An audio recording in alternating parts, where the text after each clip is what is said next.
It's the KQ Morning Show, 92 KQRS. I'm Steve Gorman. This is the KQ Morning Show. It is Tuesday morning. It is February the 13th.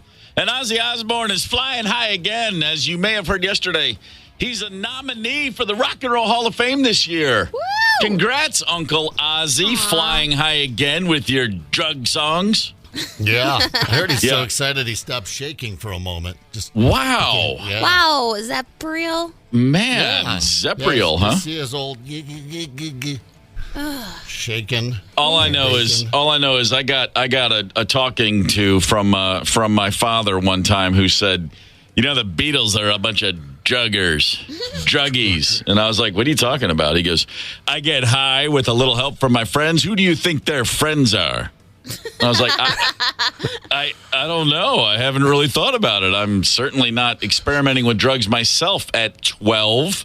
But anyway, hey, it's the things that start, did you? Yeah, exactly. The things that come to mind when you're listening to rock and roll music early in the morning. Come on now, and who doesn't love Ozzy? Seriously. I guarantee you, Ozzy's in a good mood today. He's in a great mood today, Ozzy Osbourne, because where would he be without his friends at radio? Oh, and that's right, it's Happy World Radio Day. You know, it sounds like fun until you throw the word world in there. Yeah, I know. It was Twin Cities Radio Day is kind of cool. Like Midwestern Radio Day is fun. Even national, but international, or excuse me, like you said, World Radio Day? So wait, because I immediately go to like, this is London. And Edward R. Murrow reporting on the Blitz, and then here's us talking about things like, hey, it's World Radio Day, speaking of masturbation rates, and then next thing you know, the whole thing goes off in the ditch. But it is actually World Radio Day. Yeah. This has been an official holiday, thanks to our friends at the United Nations, since 2012. That's when they put it in here.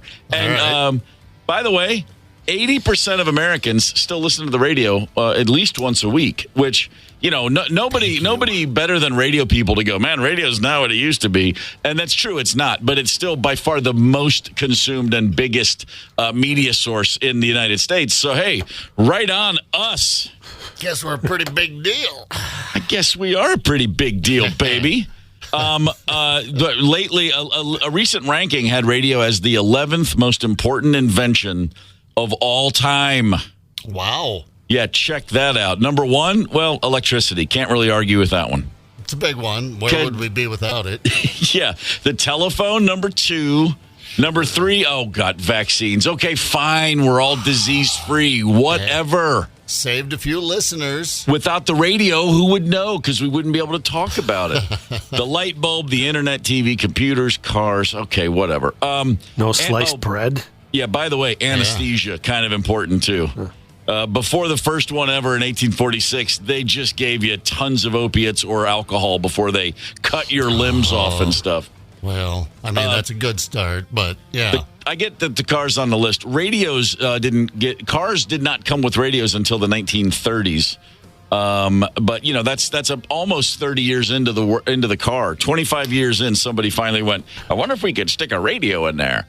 And if it was anything like the first CD player in a car, probably a pretty miserable experience. If Skip Zepp was your dad, radios weren't introduced to cars until 1981 because the Cutlass Supreme we bought. Can you believe in the 1970s it was still an option, the radio? It was an option, and Dad didn't want to pay the extra $35 for the radio. Wow. And he was such a cliche dad. He'd do the old radio. Who needs a radio? Lollipop, lollipop, ooh, mama. He only sang that one song, and he knew like half a verse. But there you have it. So your dad was Andy Kaufman, is what you're telling me. Basically, just Andy performance Kaufman, art, just to try to wind you up the entire time. I believe he'd punch you in the mouth if he knew who Andy Kaufman was. What about air conditioning in a car? No, we're not even in the house. Are you kidding me? Yeah. Those baking hot summers out in South Dakota, we didn't get air conditioning until I was long gone. Yeah, I learned to drive in. We had an Audi and we had a Datsun. They were both manual transmission. Neither one had AC, and And I used to get into my dad drove a car that he had like the company car, and that had air conditioning. But if I was going to get into a car and drive it, it was cracking the windows and just sweating my way to, I'd be going on a date. I'm driving out to pick up my girlfriend, and I'm just flop sweating like Albert Brooks in broadcast news on a hot July night. Like, this is great. This will be great. I'll bring 3 shirts. Thanks, everybody. I grew up on gravel roads, 14 miles of gravel roads till you get to the hard top. So, in the summer, Dad would roll down the windows. Okay, so by the time I got to town, it looked like I had just plowed the back 40. Never really a dull moment in a car without air conditioning. Right. Hey, check this out. A recent poll of more than 1,000 radio hosts said the main reason we do this is because it's fun. And better than working for a living. Exactly. 50% said it's the only thing I know how to do. So, it's when you only know how to do one thing, it better be fun. I feel like at one point I could have done more, but I just got trapped in I'm sitting here with 3 college graduates. I'm the only bonehead in the group. Oh, no. I'm a dropout. No, you're a dropout too. I did not get a college degree, my friend. Right.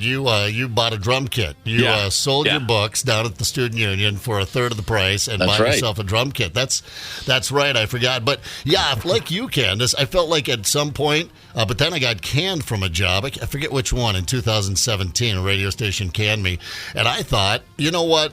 I've been doing radio for 30 years. That's all I've done. That's been my only adult job, really, as a radio dude. I'm going to do something else with my life. And then 3 months later I went, I can't, I'm not qualified for anything else. I'm stuck. So thank you for listening to the radio out there. I think you would have been great with data entry. Don't sell yourself short. Right.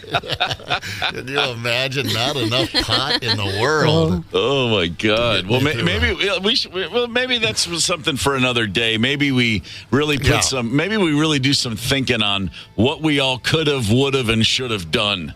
Actually, you know what? We could probably all summarize it pretty much right now. Nothing. We're right where we're supposed to be. Right. Okay. And I don't want to besmirch data analyst or entry folks. I'm just saying I'm not wired for it. Thank God you are, because we need data. Or I'm backpedaling here, and shall we truck along here? We've got a whole hell of a lot of show to get to this morning. We didn't even get to the 5 new stats on our self-pleasuring habits. Boy, and Mike Evans' Hollywood Report, that's out in front of us. We're back in less than 10. Hang tight. Connect with us on the KQ Talk and Text line. 651-989-ROCK. That's 651-989-ROCK. 92 KQRS. I'm Steve Gorman. This is the KQ Morning Show. It is World Radio Day. And as we referenced in the open of the show, there's nothing more self-pleasing than hearing your own voice on a microphone in headphones. I mean, you want to talk about, God, I just love the sound of my own voice. I mean, that's what every one of us thinks the whole time. Whoever's talking, all they're really doing is, listen to me. I guarantee I'm not the only one. I'm going to make this confession right here, right now. I sometimes, and don't leave me hanging out here, I sometimes will come in, put on the headphones, turn on the microphone when I'm not on the air, and just talk to myself. That's how I really get to know. I'm not always the first to know how I truly feel about something, and so what I do is I just take notes about little triggers and how that kind of bumped me wrong. I'll have to think about that later, and then the weekends for me, it's about processing my true feelings alone in a dark room into a microphone while wearing headphones. That's how I get to know the real me. There you go. I mean, I'm just saying it's a process, and it's one that I've developed over the years. And speaking on the things that we really do to please ourselves the most, because there's a poll for everything these days, we do have actually some stats to share on self-pleasuring habits that don't involve a microphone and headphones. Well, I guess they could involve a microphone and headphones. That's all I'm willing to confess this morning. Right. Because as much as you will hear anecdotally that radio personalities are truly just walking around with such a masturbatory mindset towards things, some people are actually just going around pleasing themselves like a normal person. The way we always we're taught we shouldn't do if we want to keep our eyesight. 38% of people polled say they self-please several times a week. A quarter of Americans polled say they do it at least once a day. Once a day? Oh, wow. 25%. This doesn't say college students, because that would be like 100%, but this literally says 25% of people polled of all ages are saying, once a day. That's a whole lot of me time. Yeah, that is. Nationally speaking. All three of us guys went, whoa, really? And Candace nervously laughed. There she goes again. Is that a nervous laugh? Is that what I'm hearing? No, I'm just once a laughing day. Tony was like, wow. Yeah. Boy, wouldn't that be? Yeah, you got kids. What a remember those treat days? that would be, right? I used to have a life like that. Freedom. You gotta get I know, little dad time. Well, I mean that is. I mean it can be an age. Is it an age thing? I don't know. I don't want to keep tipping my hand here this morning and showing my cards, but. Yeah, once a day. That seems. You know what? Here's the thing. I probably think about it. It probably crosses my mind once a day. Like, wouldn't that be a little downtime? Or just traveling, but actually, anyone? I was just wondering if you're going to bring back around the term "showing my cards" into a more visual. I didn't know if that was a euphemism. Which type of euphemism you were going with that? By the way, this is all just totally. This is just kind of a pedestrian conversation at some point because, of course, we all know everybody does this. But here's the part that I really can't get past. Most people say 10 minutes or less. Checks out. Yeah. About 10% people say, it's more like a half hour. Half hour? 3% say more like 45 minutes. 2% need at least 60 minutes. No. I don't want to spend 60 minutes doing anything. Okay. For the most part. Yeah. I was hip to the term edging, I don't know, about 10 years ago or something like that. A lover. And she introduced me to edging. That's where you almost get there, but then you back. It's a bit like a Sting and his whole tantric sex thing, You don't wanna, that's different, though, because you're with someone. No. This is edging can be by yourself. It's where you're masturbating or you're masturbating someone else, I suppose. You can be doing the hand job. But if you're just masturbating and you're almost there and then you back off and you just keep doing that for about an hour because, you're in radio and you only work 4 hours a day and you've got a lot of time to kill and it's winter. What does it say that when you said edging, I immediately thought of weed eater technique? Right, garden tools. It means you're a damn good American. You've raised some kids and you're living the right life. And 11% of people say they prefer self-pleasure to actually sex with another person. That's awesome. Well, what part of it? That 11% prefer that, or the fact that I like to say the word self-pleasure? This whole segment is awesome. Oh, man. 11% of people. Well, this is what I would say. If you prefer that to actually having sex, you've just got to figure out sex. You haven't crossed that line then. Haven't you ever been in a relationship and, I wouldn't be surprised if the hotline rang and went, and it was with you, Zepp. But you've been in a relationship where you just couldn't, and sometimes even you faked it and you were just like, oh, that was great. And then finish the job yourself later. You love the person. You're with them. It wasn't the right time to get out of the relationship, but when it came to the love making, it came up a little short, and you had to, finish the job. I'm not the only one. No, Sure. I've done that for sure. Sure. Well, you never know when you don't know what's going to trigger an image of Marsha Brady in your mind at any given time. So sometimes you just are like, wait, hang on, I got to put this on. We got to put this in dry dock for a little while till we're ready to repair this hole in my soul. But with Valentine's Day tomorrow, I mean, these are the kind of things you think about, like what's going to really make Valentine's Day special. And I'm sure for a lot of people, it's just very much putting your cards on the table and saying, okay, I'll be back in 10 minutes, babe. See ya. And then you just go take care of yourself. And then you come in and you have a nice, happy Valentine's Day. 7 things, the top 7 things people are buying for Valentine's Day. Number one is candy. Okay. Editor's note. I've mentioned this before. My wife and I, before we were wife and I, but when we first got together, we had one conversation. It was like Valentine's Day. Oh, screw that. That's ridiculous. Right.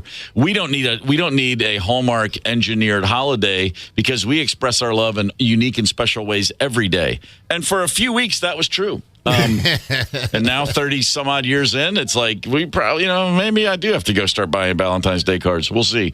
Well, you know what? So far, so good. Every year on Valentine's Day, I think this is the year she's going to look at me and go, really? Still nothing? But it's never happened. We just don't acknowledge it. Yeah.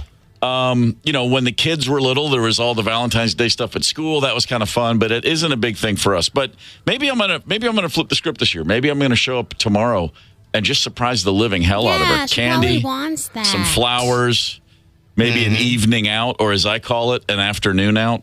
Right. I've always loved Valentine's Day, even when I was a single loser. I just like to buy myself treats and fun stuff, like flowers and chocolate and special. There's a lot of restaurants around town that have special stuff, and I love just to do that. Now that you're a loser, a part of a couple, are you still into Valentine's Day? Oh yeah. Okay.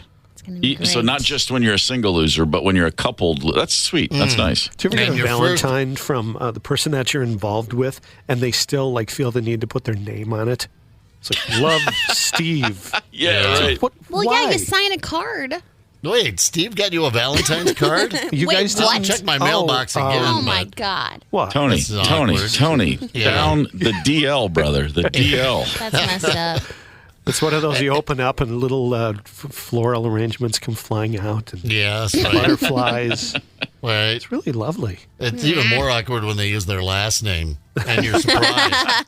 You know what? That's so funny. We got my grandma a birthday card when we were little kids, and my mom had us all sign it, and my brother wrote Doug Gorman on the card, and we all, even as little kids, we were like, "What, Doug Gorman? What the hell is that?" I don't know. I was just signing a card. I will tell you though that going into a relationship and Valentine isn't a big deal. Has most often been a trap. It's most. Oh well, no, I know. Well, no, we talked about it. We're not doing anything for Valentine. Remember, it's just a contrived holiday. It doesn't really. Every day is like Valentine's Day with you. Remember this whole thing? We were drunk and we talked about it, and then you can still tell there's just a little bit of hurt feelings. Don't fall for the trap. Yeah, maybe I've just been slowly and methodically crushing my wife's spirit all these years, and tomorrow's when I bring it back up onto the track. Yeah. Yeah. Okay. All right. Good talk. I'm pretty sure I've gotten something out of this. All right. We're looking for the report back. Speaking of reports, we have an entertainment report. Mike Evans, Hollywood report coming. Hang tight. Connect with us on the KQ Talk and Text line. 651-989-ROCK. That's 651-989-ROCK. 92 KQRS. I'm Steve Gorman. This is the KQ Morning Show for Tuesday, February 13th. Did I say Tuesday? I meant Tuesday. It's time for the Mike Evans Hollywood Report. Hey, good morning. Oh, you look very nice today, Candace. Good morning, Steve and Zap, Tony, everybody. Hope you're having a great Tuesday. Tuesday. You know what that is. Marcus Special Tuesday. Any movie at any Marcus Theater. Only $6. This might be the perfect Tuesday to check it out. Marcus Theaters, the best theater chain in Minnesota. All right, well, the Super Bowl's over. But now Major League Baseball. Major League Baseball pitchers and catchers, including the Minnesota Twins pitchers and catchers, are ordered to report to their teams this week. And all the players must report to their team by the end of next week. And the first spring training game, hard to believe, is just 9 days when the LA Dodgers will play the San Diego Padres in Peoria, Arizona. Hey, I want to share with you a couple of great family feel-good movies, and they are both streaming everywhere and easy to remember because of the names of the films. The first one is Champions. Stars Woody Harrelson. A true story about a down-on-his-luck professional basketball coach that has a run-in with the law that results in his choice: 9 months in jail or 3 months coaching a mentally challenged bunch of kids. Great, happy ending for a fabulous movie, Champions, with Woody Harrelson, 4 stars. The second movie, easy to remember, it's called Last Champion. And it's another true story. This one starring Cole Hauser, who you know from Yellowstone. Hauser plays an Olympic wrestler at the Olympics who's caught cheating, thrown out of the games in shame, and he disappears. Several years pass when he finally decides to return to his small hometown to very mixed reviews. Like the first movie, Champions, Last Champion has a great happy ending. It also is 4 stars. So you got Champions, you got Last Champion, 2 really good family movies. Print media buzz. Is it true that the great Rolling Stone magazine is in serious financial trouble and could fold? Boy, that is very hard to believe, but that's the rumor. Rolling Stone magazine. Hey, have a great day. We'll do it again tomorrow. Mike Evans, see ya. Mike Evans, Hollywood Report. When's the last time anybody picked up a Rolling Stone magazine and read it? Yeah, you still love it too. Used to love it. 2 years ago, because Stevie was on the cover for Sure. her 70th. Yeah. Okay. Yeah. Subscription, used to come in the mail. That and Sports Illustrated used to really matter. And now with SI gone a few months ago and now Rolling Stone, that's just hardly a shock, actually. I'm just thinking like, wow, there was a time when that really jarred me, and I can't remember the last time I flipped through a Rolling Stone. So what do you know? Yeah, I mean, it's they have the online deal, right? Yeah. I mean, they're not just like when Playboy went, teats up too. That's they still have an online presence, still making some bucks. But yeah, been a while. Mm-hmm. Although I grew up with them, I remember there was a time when Skip Zepp asked me to leave the home before I graduated at 18, and I went and worked for another family's farm. Probably like 7 or 8 miles away. It wasn't a long ways away, just so that Dad and I weren't fighting so much. So they banished me. I was banished from the home farm and went to the Tyler farm where they had older boys, much like the environment you grew up in. They had like 8 boys, and they were older. And I went downstairs, and there was a mountain of Rolling Stone magazines, Yeah, sure. Maybe like 20 years of Rolling Stone magazines. I don't think they'd been in print that long, actually. But that's where I got my love for rock and roll, classic rock. It wasn't on the radio. We didn't have a classic rock radio station, but I read every damn one of those Rolling Stones, I believe, and that was a big deal. But, The Way of the Dodo now. I was thinking about that movie. Yeah. No, I'm sorry. Go ahead. Oh, no. I was just saying, I too, if you went to someone's house or someone's apartment and there was a Rolling Stone from 4 years earlier, I would just pick it up and read it like it was brand new, like didn't think twice. It kind of all was new to me. That was the interesting thing, I was like, what's this band? Led Zeppelin? They look cool, man. Check that hair out. Won't get them into Thailand, but... Hey, as long as we're going to look back and be nostalgic and whatnot. So, my friend, how do we begin? Who is in charge here? Who is in charge? He plays the drums. Well, hello, Steve. On this day in 1976, I officially declared my undying, lifelong love for gold medalist Dorothy Hamill, the Innsbruck Winter Olympics. Oh, my God. The Hamill camel and that wedge hairstyle. If you were alive in 1976, you, like me, were in love with Dorothy Hamill. Oh, my God. I mean, I truly was pining for her for weeks, which felt like years. What? I remember, and I'm sure I was right there with you. What was that Hamill camel? It was just a move, a signature spin, if you will. Okay. She's still quite beautiful, too. She is. Anytime I see her, I'm like right back there. Innsbruck, that's in Austria. I'm 10. Oh, my God, I'm in love. It's the KQ Morning Show, 92 KQRS. Zep, Tony, Candace, and Steve Gorman are the KQ Morning Show. 92 KQRS. I'm Steve Gorman. This is the KQ Morning Show. It's Tuesday, February the 13th, which is one day before February the 14th, which is Valentine's Day. So let's talk about TSA agents in Boston. Sorry, that's not the segue I was looking for. Damn it. All right. Either way. You go to the airport, you look at the TSA agent, and you just think to yourself, like, come on, man, just get over it. What's the big deal? Do I look like I have something hidden in my shoe? We all do it. We roll our eyes. But every now and again, TSA agents, customs people, whatever, they come up with something that makes you really glad they're there.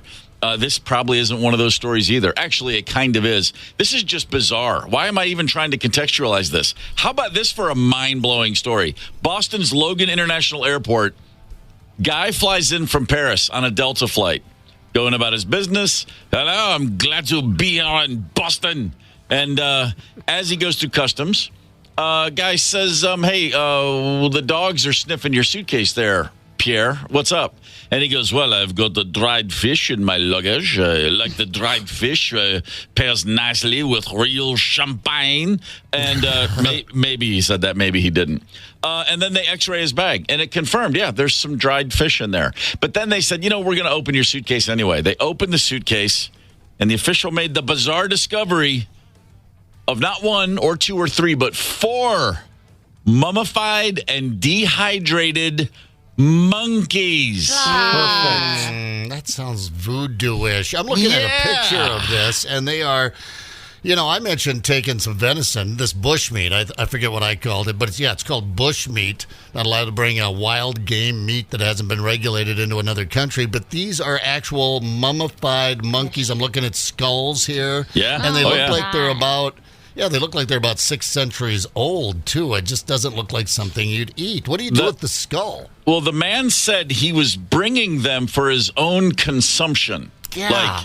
Consumption. These monkeys taste good anywhere, but mostly in Massachusetts. There's something about the air quality that makes me... Really, I like to go to Cambridge, to be specific. I mean, who knows what he was thinking? Animals were seized and destroyed. And he was not charged with a crime, by the way.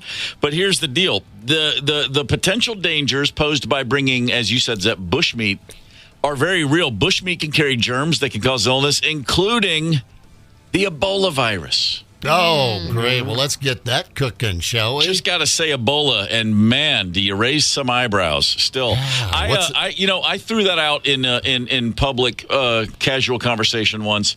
Early on in the pandemic days, I walked into a gas station convenience store, and I was wearing a mask, as was the fashion of the time.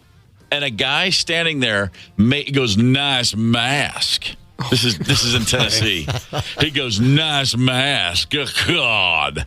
And I said, because I was thinking it would be funny to say, oh, no, it's not for me, it's for you. I tested positive for Ebola. That's awesome.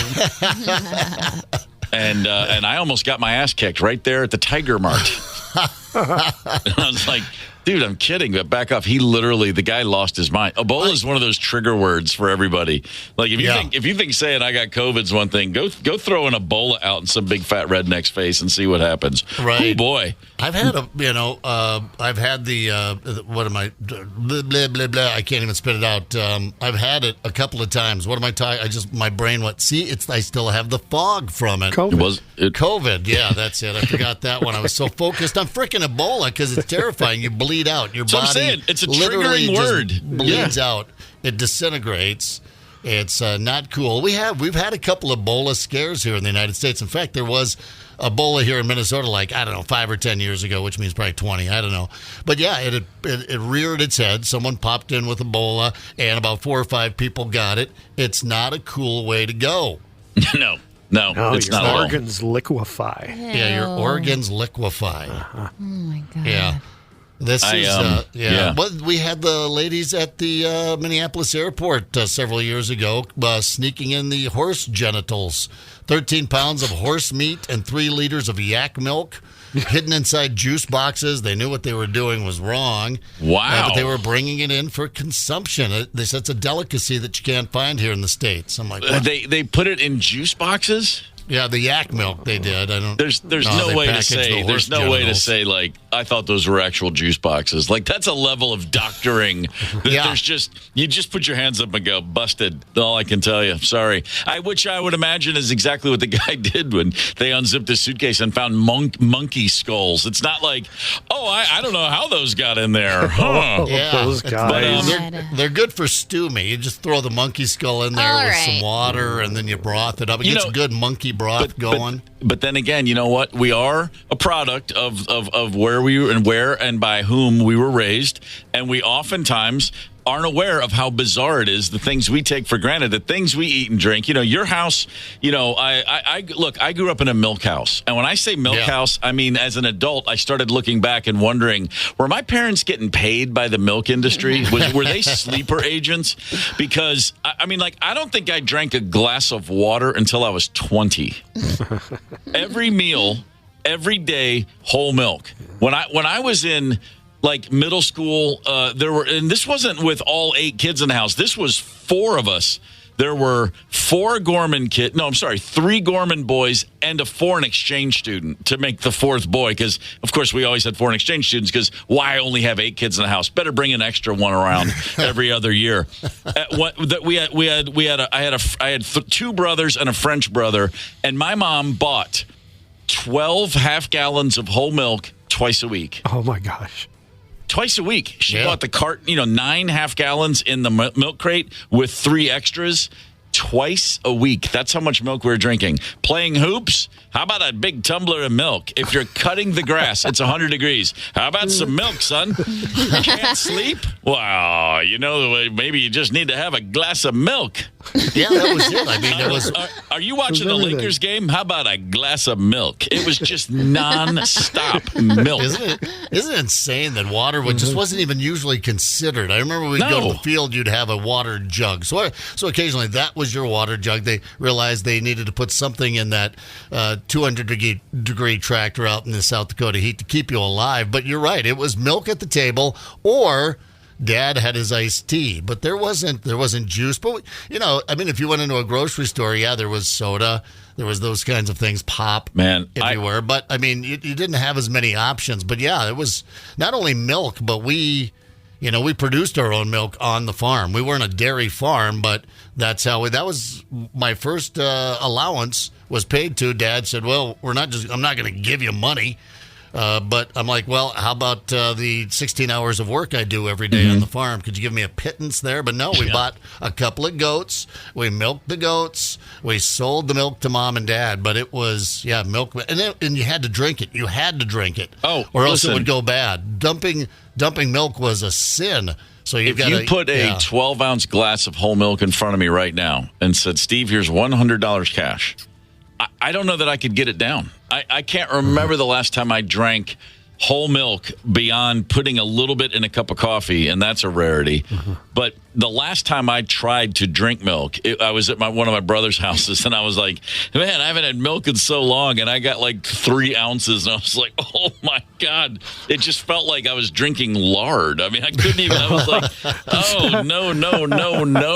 Well, you're not alone on the KQ Facebook page. A lot of people had the milk syndrome. A lot of people use it for ingredients.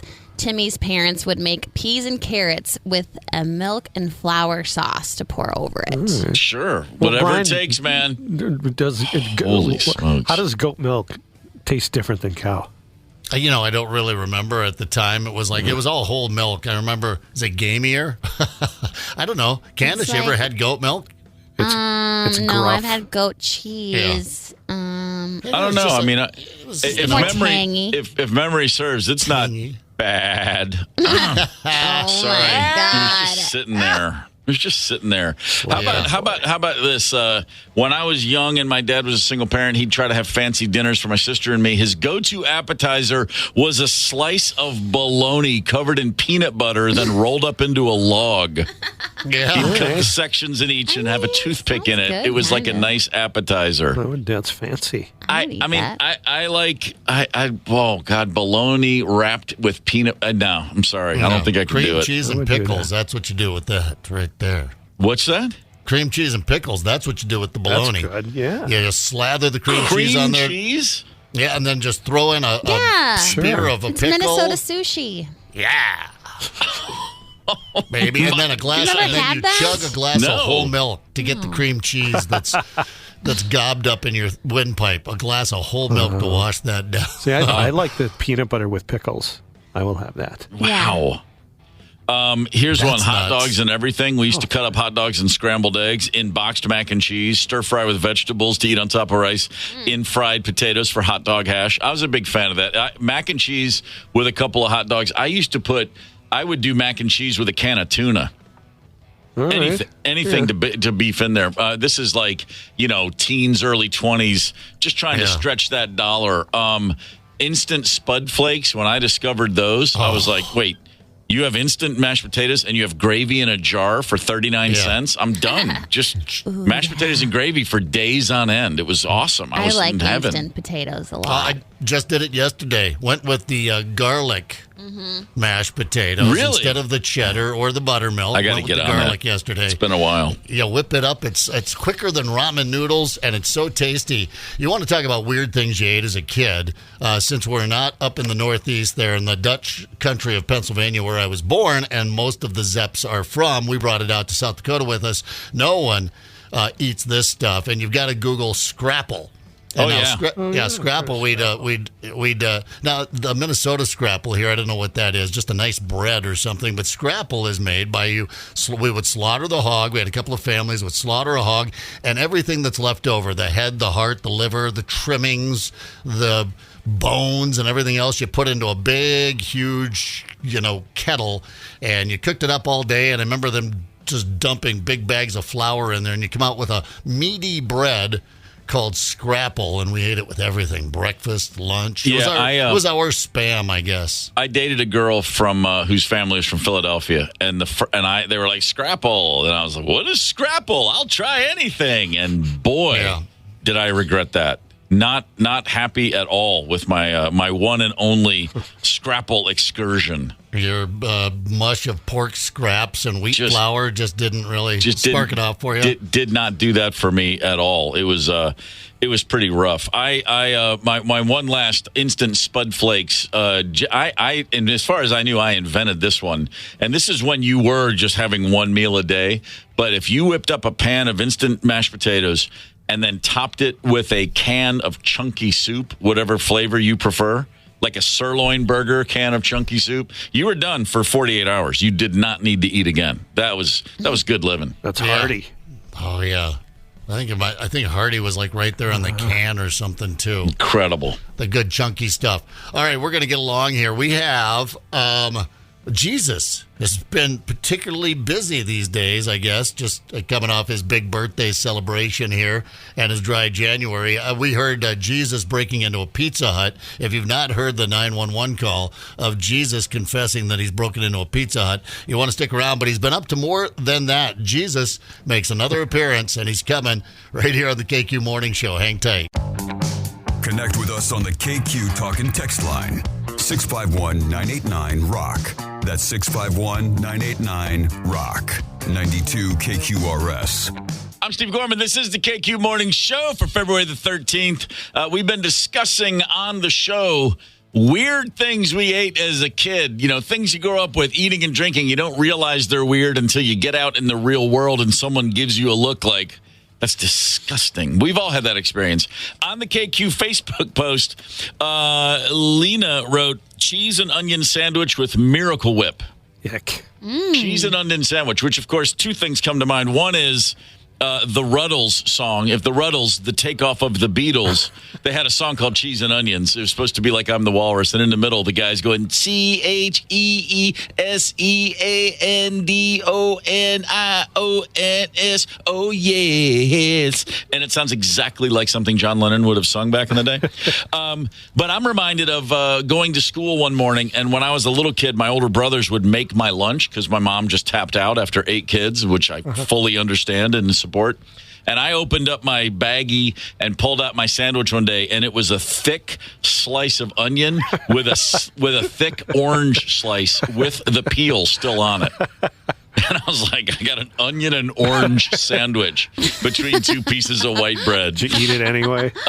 No, and it's shocking that I didn't, because I'm sure I was absolutely starving. Fiber. After just eating pure sugar and milk for breakfast in the form of Captain Crunch. But no, I just can't do it. So then, but the good news is I made my own lunch from that day forward. I learned a tough lesson that day. If you give a man an onion and orange sandwich, he eats for a day. But if you teach a man to make an onion and orange sandwich, or whatever that old saying is. But yeah. The Depression generation would have loved that. Ooh. They would have been happy to have it. An onion and an orange? Are you kidding me? When I was a kid, we ate dirt 7 days a week. Hey, my grandfather liked lard sugar sandwiches. Okay. Big smearing of lard on there, and then sprinkle sugar on. Which Candace, by the way, that's frosting. That's 100% frosting is lard, and you dump a bunch of sugar in there, and then you take the beaters that you get to lick off, and that's very big in France. Yeah. When I was there, seriously, they had lard baguettes. The lard baguette, and then they put the sugar on it. But then Grandpa would be always like, that's what we ate back in the day. It's still good. I'm like, yeah, but you know what we have now? We have like Betty Crocker frosting. It's in a can, and we don't put it on bread. We put it on cake, Grandpa. Come join us here in the 21st century. I don't feel good about this, where this conversation has turned at all. I'm rethinking so many of the moments of pleasure in my life. See, I'm kind of down for the savory things, like the weird salty, savory meat, cheese combination things. But the sweet bread, I don't know. Yeah. There was they had to make things up. It'd be like, hey, if we take some shoe polish and we put it on the bread and we set it out in the sun. You get yourself a nice little treat there, but a nice stew. But yeah, we've made it better. Probably less healthy what the crap we buy off the shelves now. But my cousin, you talk about the salty and the sweet, and I thought it was gross. And I remember giving her a bad time about it, and then sneaking and trying it myself later, and I loved it. And it was a good old saltine cracker dipped in your Hershey's syrup. Interesting. Oh, were you drunk? Yeah. No, I don't believe I was at the time. It wasn't one of those things. Oh, but when you think about that, the stoner, super stoner days when you're, all right, if I take some ramen noodles and I've got some peanut butter and I've got pickles and I've got some shredded cheese here, I'll take out the green stuff, throw away the moldy ones, and what's left over, I'm just going to put it into a bowl and microwave it for 3 minutes. I think I mentioned this once. I watched a man eat frozen, uncooked chicken one time. Oh, okay. That's disgusting. That's a level of drunken stone that's...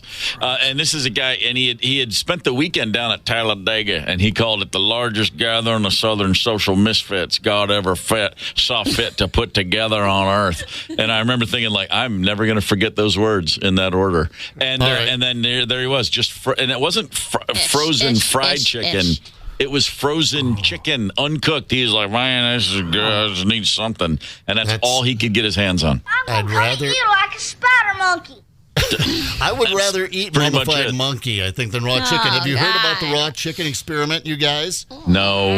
Yeah, this is from February 6th. Prepare to be instantly grossed out. Some idiot on social media is driving clicks by doing what he's dubbed his raw chicken experiment. He's eating raw chicken every day until it makes him sick.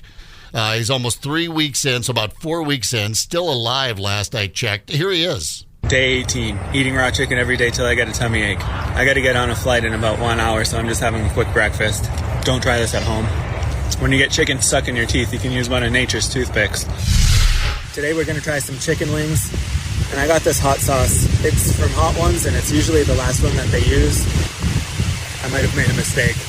Yeah, the raw chicken experiment. By the way, he downs it, or washes it down with a glass filled with 3 raw eggs. And the toothpick he's talking about there is the nail of a chicken foot.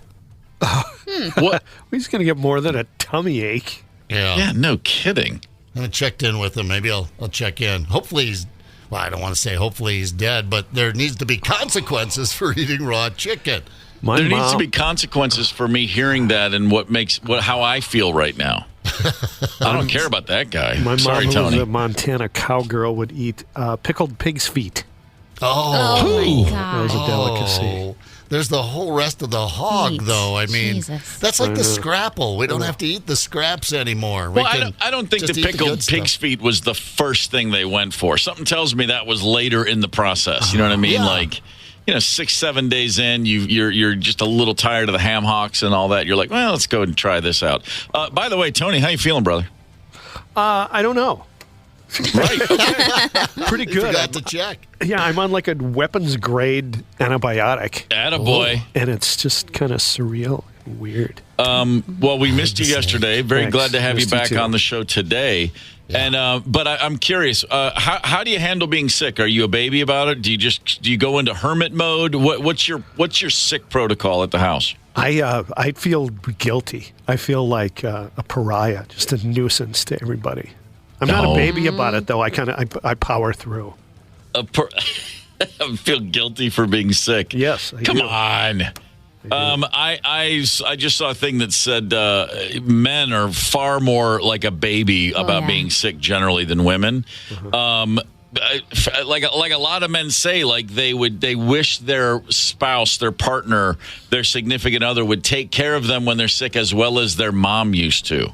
Well, that's why we're whining. We just want a little mommy time. See, I can't. I get that. I guess I get that vibe. Like my son, when my son's sick, he just wants mom to this day. When my daughter's sick, she's like me. She just goes to her room, shuts the door, and is like, "Please leave me alone. I'm powering down." That's always me.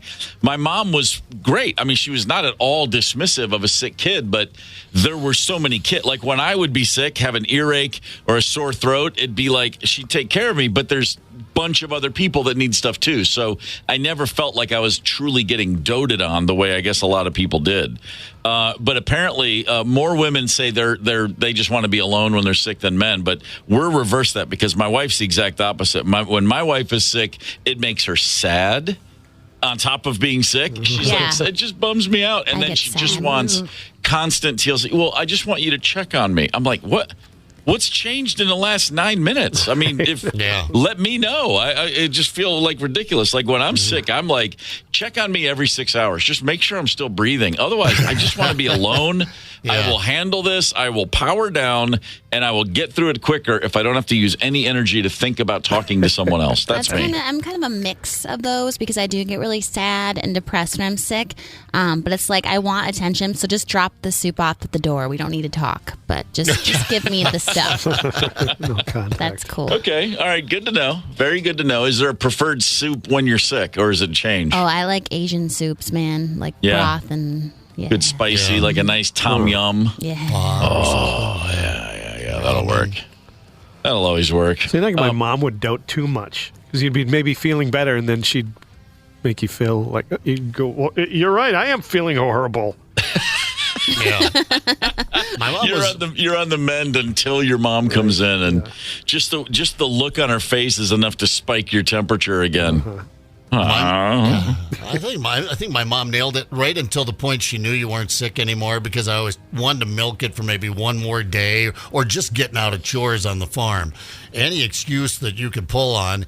And so, she was very attentive, and the Vicks on the chest, and you make you the grilled cheese and the 7-Up and the whole thing, right until the moment she realized you weren't sick anymore. And it was get out there and clean something or do something. But Mom, I'm still not feeling baloney. Get out there. Quit being a lamp. You said something about, you were talking about saltines a minute ago. I just remembered. It just has a flash of, this is me late night, just saltine crackers and any type of hot sauce. When you're just need that, like sriracha or actually before that, it would have been just like, Cholula or Tapatio, just anything that was in the fridge. This is obviously late at night, had a few pops already, maybe stoned, and just like, I just need something. It's got to be something. That works. And, like there may be cheese and olives, but that's too much work. It's just like, no, just a cracker and a jar of hot sauce. I can't cut something. I can't tear anything. I just need this. And just sit there and eat a sleeve of saltines with hot sauce, and then just what the hell's wrong with me? I got to get a life. I think I'm a gourmet chef when I've had too many drinks, and it's not safe. Back in my wild 20s, I would always try to fry lunch meat, I'd throw some olive oil in there and some salt and pepper and maybe like a little bit of garlic and put some salami in there and just kind of fry it up like a psychopath. Like a psychopath. That's not so weird. That's fantastic. On the KQ Facebook page, let's see. Jarrett wrote, piece of Wonder Bread, spread on some ketchup, slice of American cheese, microwave 20 seconds, pizza. Yeah. Oh, that's great. Brussels sprouts with Cheese Whiz. I don't believe it, Christina. I think you're just trying to make me sick. Brussels sprouts and Cheese Whiz. I don't understand this fascination with Brussels sprouts. They're on every menu in every new hip restaurant. Like, give it up. And I don't care what you eat, Candace. Have your Brussels sprouts, go to town. But that is one smelly-ass vegetable.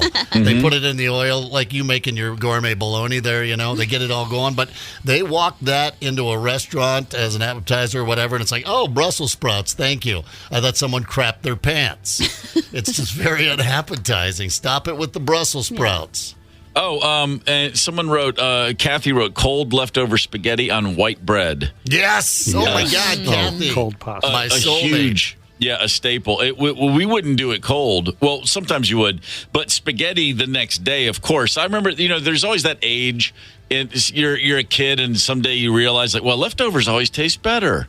And then someone says, well, because all the foods had a day in the fridge to coagulate and really blend in and whatever reason. But, literal just Wonder Bread. White bread with yesterday's spaghetti on there is nothing better, man. Yeah, right on. With a tumbler of milk, of course, whole milk.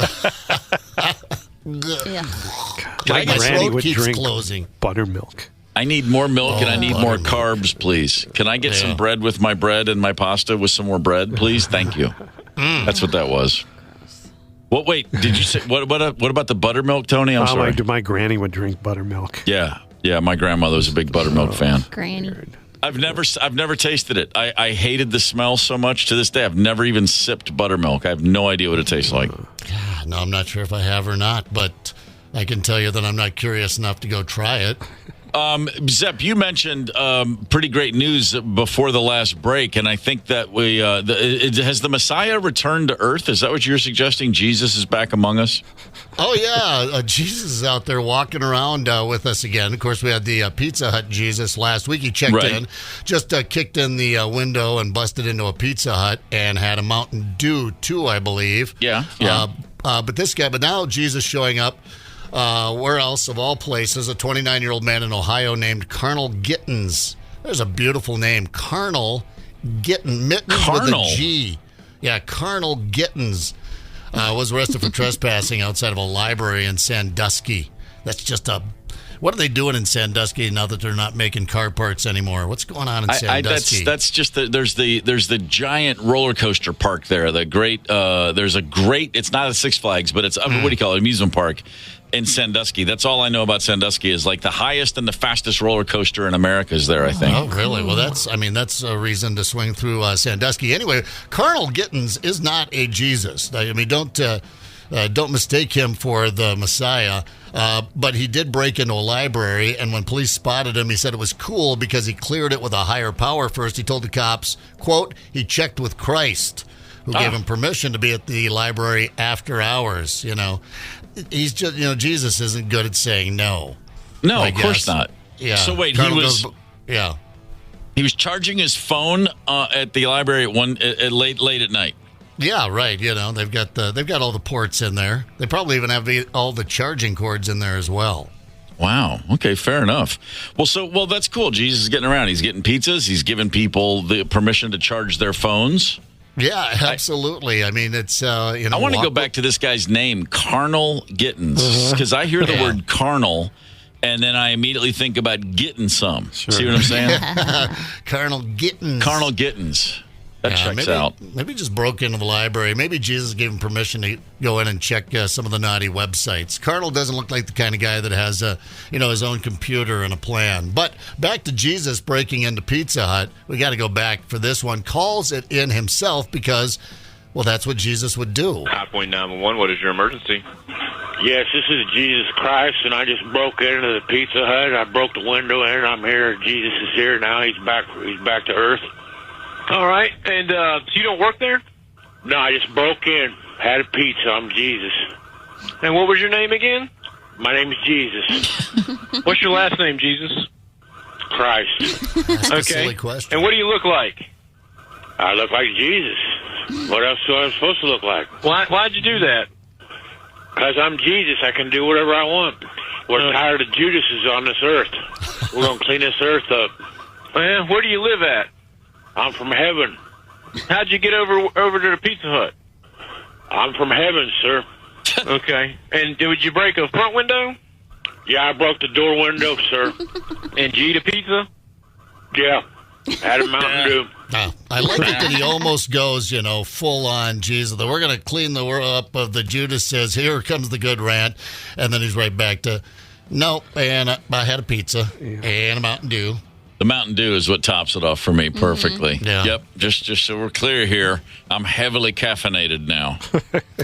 Yeah, I mean, he's just out there doing the important work, right? Cleaning the world. You know what? If you want to get rid of a few Judases, go ahead and help yourself to a pizza, Jesus. And if someone wants to use the library, you go ahead and give them permission. Let them get on in there. Nothing wrong with that. Nothing wrong at all. Valentine's Day. Yeah, I know. I'm ambivalent about the whole thing. I try not to get into it, but I'll be honest with you. Maria is coming back from a trip tomorrow. I'm picking her up at the airport. We don't do Valentine's Day. We met later in life. Those romantic trappings don't interest us. But still, there's something. It's been programmed into me. A small boy there in elementary school when you're trading Valentine's cards. It's in my American DNA. I feel like I want to do something. Am I going to get the eye roll, or am I not going to do anything? And she's going to be like, hey, I stopped and got you this wonderful little thing at the airport, these Rocky Mountain chocolate box or something like that. And then I'm going to feel like an idiot. There are some things some depressing things about Valentine's Day, and maybe we need to talk about that here in about 10 minutes. Hang tight. It's the KQ Morning Show, 92 KQRS. Zep, Tony, Candace, and Steve Gorman are the KQ Morning Show. 92 KQRS. I'm Steve Gorman. This is the KQ Morning Show. A lot of things we're talking about today. If you look back on your childhood or any part of your life where you realize now, I was eating some really bizarre stuff, feel free to share it with us. You can put it on the KQRS Facebook page. We've got a ton of comments. Many, many, many, many comments. You can always call the KQ Talk and Text line 651-989-ROCK. If you want to try to turn our stomachs, we dare you with the garbage your parents were making you eat as a kid. We've all got a few of those. That's all I'm saying. And tomorrow is, of course, Valentine's Day.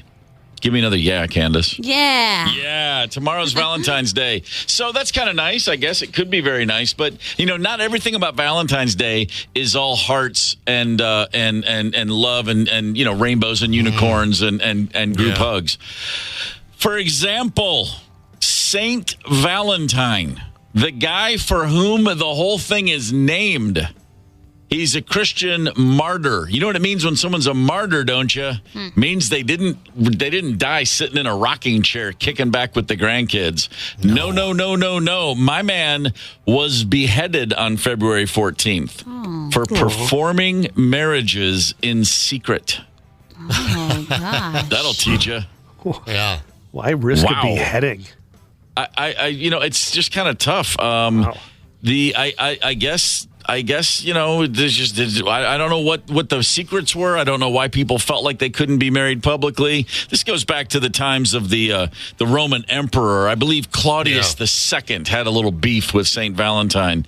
But, at some point, that's the good thing about time. Not only does time turn coal into diamonds, it turns this dude's beheading into a day of, celebration and little candies. Right. Let's celebrate this little guy candied getting hearts. beheaded. Yeah, right. Yeah, I think the whole thing was no Christian weddings yet. Claudius II, just, he was a rascal about the Christians. But, yeah, isn't it peculiar, though, that they decided to pick Valentine, St. Valentine, to celebrate a day of love? So it's not really all about getting married anyway. No. In fact, speaking of that, relationship problems, studies show play a role in almost 3/4 of everybody who attempts to take their own life. No. Isn't that nice? Isn't that sweet? So nice. Yeah. Now, you can't blame the other person or even the relationship. I would generally say there's a lot of factors at play when someone decides to end it, but relationships, well, let's just call it what it is. Yeah, it's your fault. It's so mind-boggling. I would just encourage anyone out there, just live long enough, because you will get to a certain age where you'll think, I can't believe I wasted so much time and a heartache and just paid so much attention to the affairs of the heart. At some point, it just it seems a bit ridiculous, But it's so important when we're younger, I guess. Maybe it's primordial. That we just want we just want to be loved and attracted by another person. I don't know. It's the head and the heart. Tough to keep them all aligned. No question about it. A couple people have written stories about that over the years, like at least 2 or 3.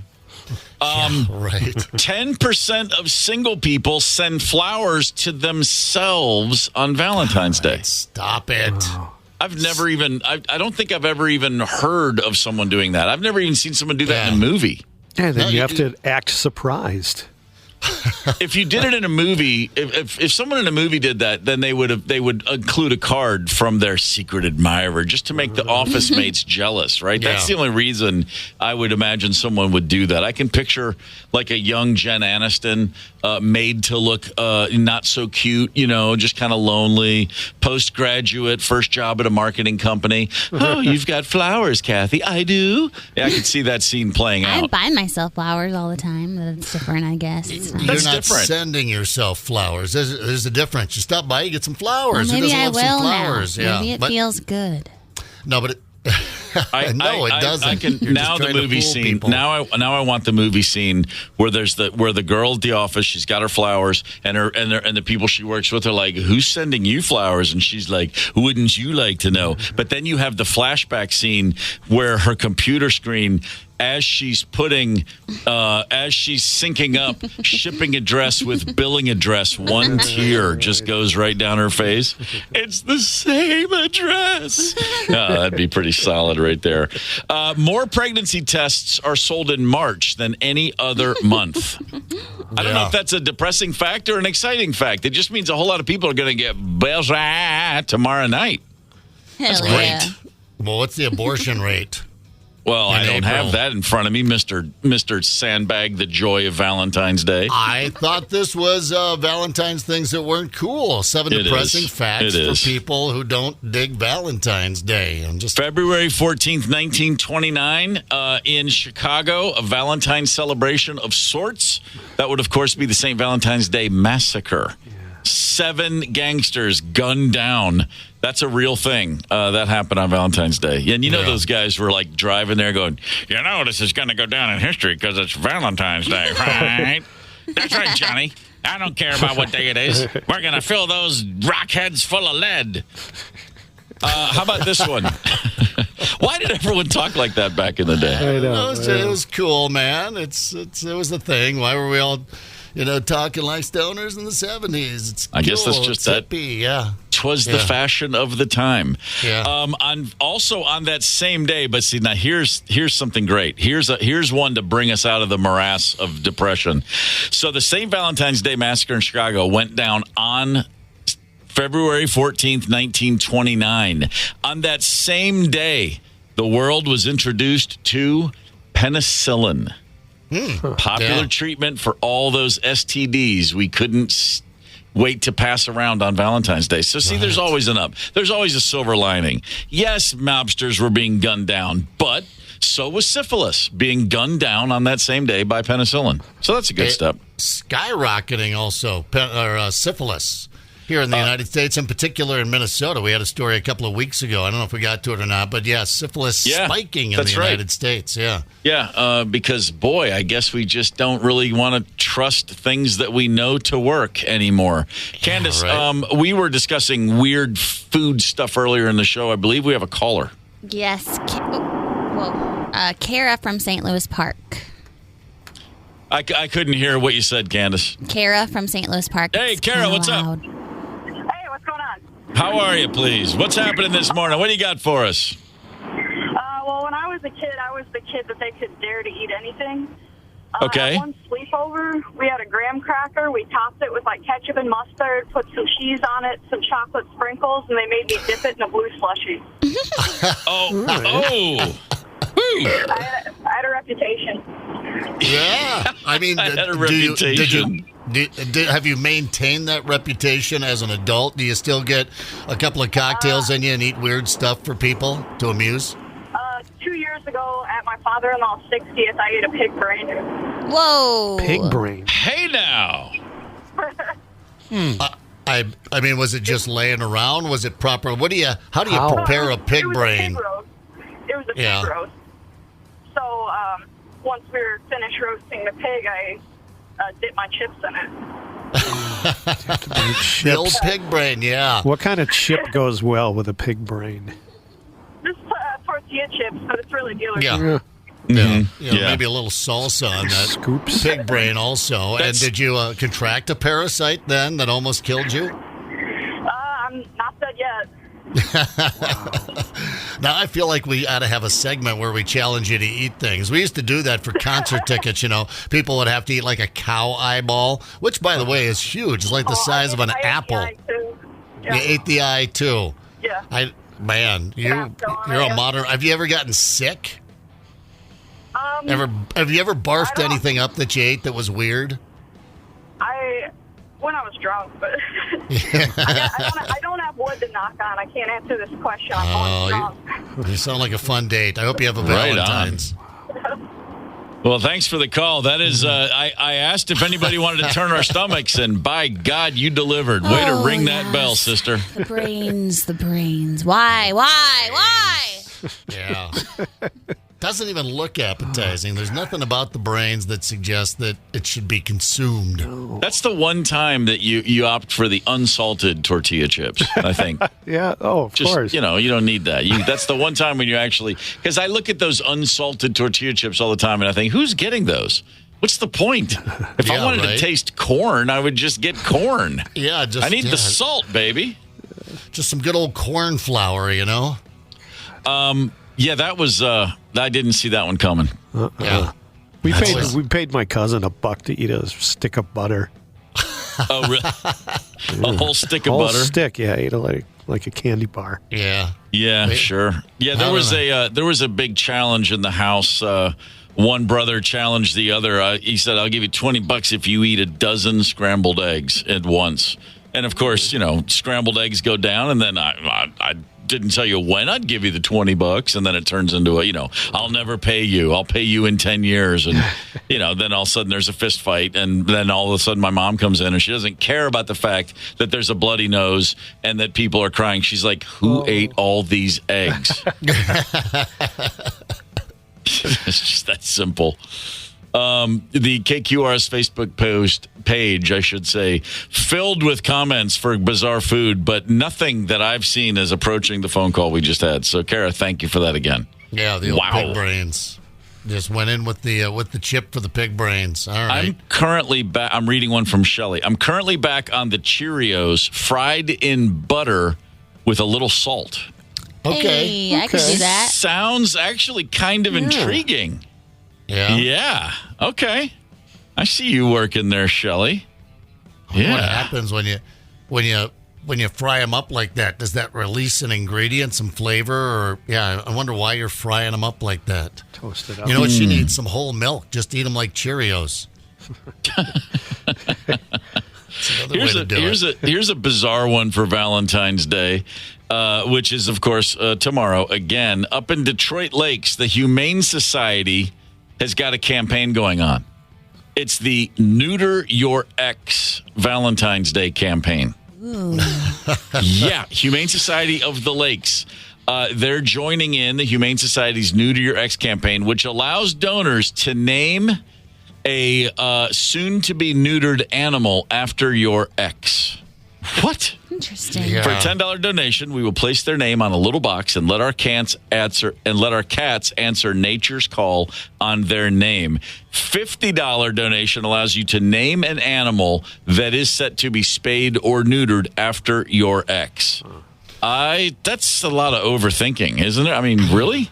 You could just send yourself some flowers. That would be equally as sad. I mean, you know what your ex is doing? Exactly right.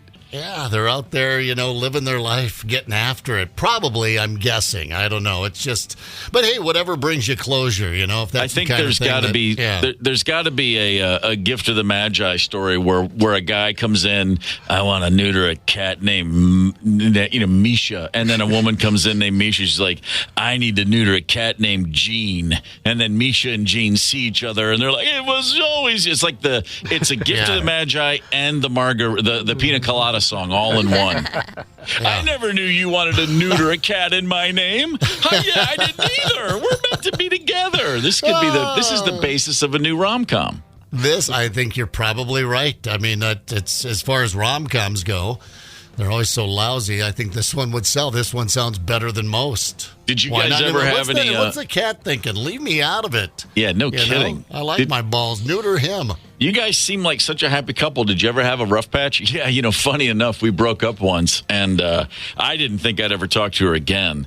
But there I was at the Humane Society paying $50 to neuter a cat in her name. And, well, lo and behold, she was doing the same damn thing. She was going to neuter an animal in my name. And that's when we knew opposites don't attract. We're made for each other.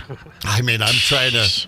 Do you get to keep the testicles, balls? I mean, you make a pair of earrings out of them, and I don't know. I mean, how's that process work there for you? But I am thinking of that. Who was that rocker? He was like, not a very well-known band either. In the 1970s, his girlfriend shot him, and then they got married after that. And they said, "Oh, so you married the woman that shot you?" And he goes, "I didn't know she cared until she shot me." So I'm not familiar with that story. Yeah, I'm not familiar with that one. That's pretty great. I'll have to Google it. But yeah, I'm not a household name, Clapton or someone like that, But just he didn't know that, once she shot him, he's like, God, you do love me.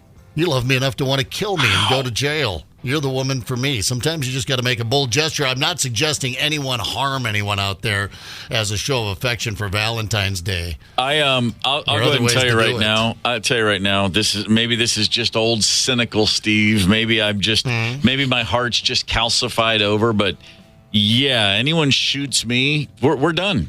That's not going to be the beginning of a second chapter of our relationship. Sorry. And by the way, even if it's an accident. My wife of 30 years, if she accidentally shoots me, we're done. Yeah. I just can't get past it. No fun of any kind, I suppose. Right. What's that? No fun of any kind with you, I suppose. Not where guns and bullets are concerned. Not at all. No.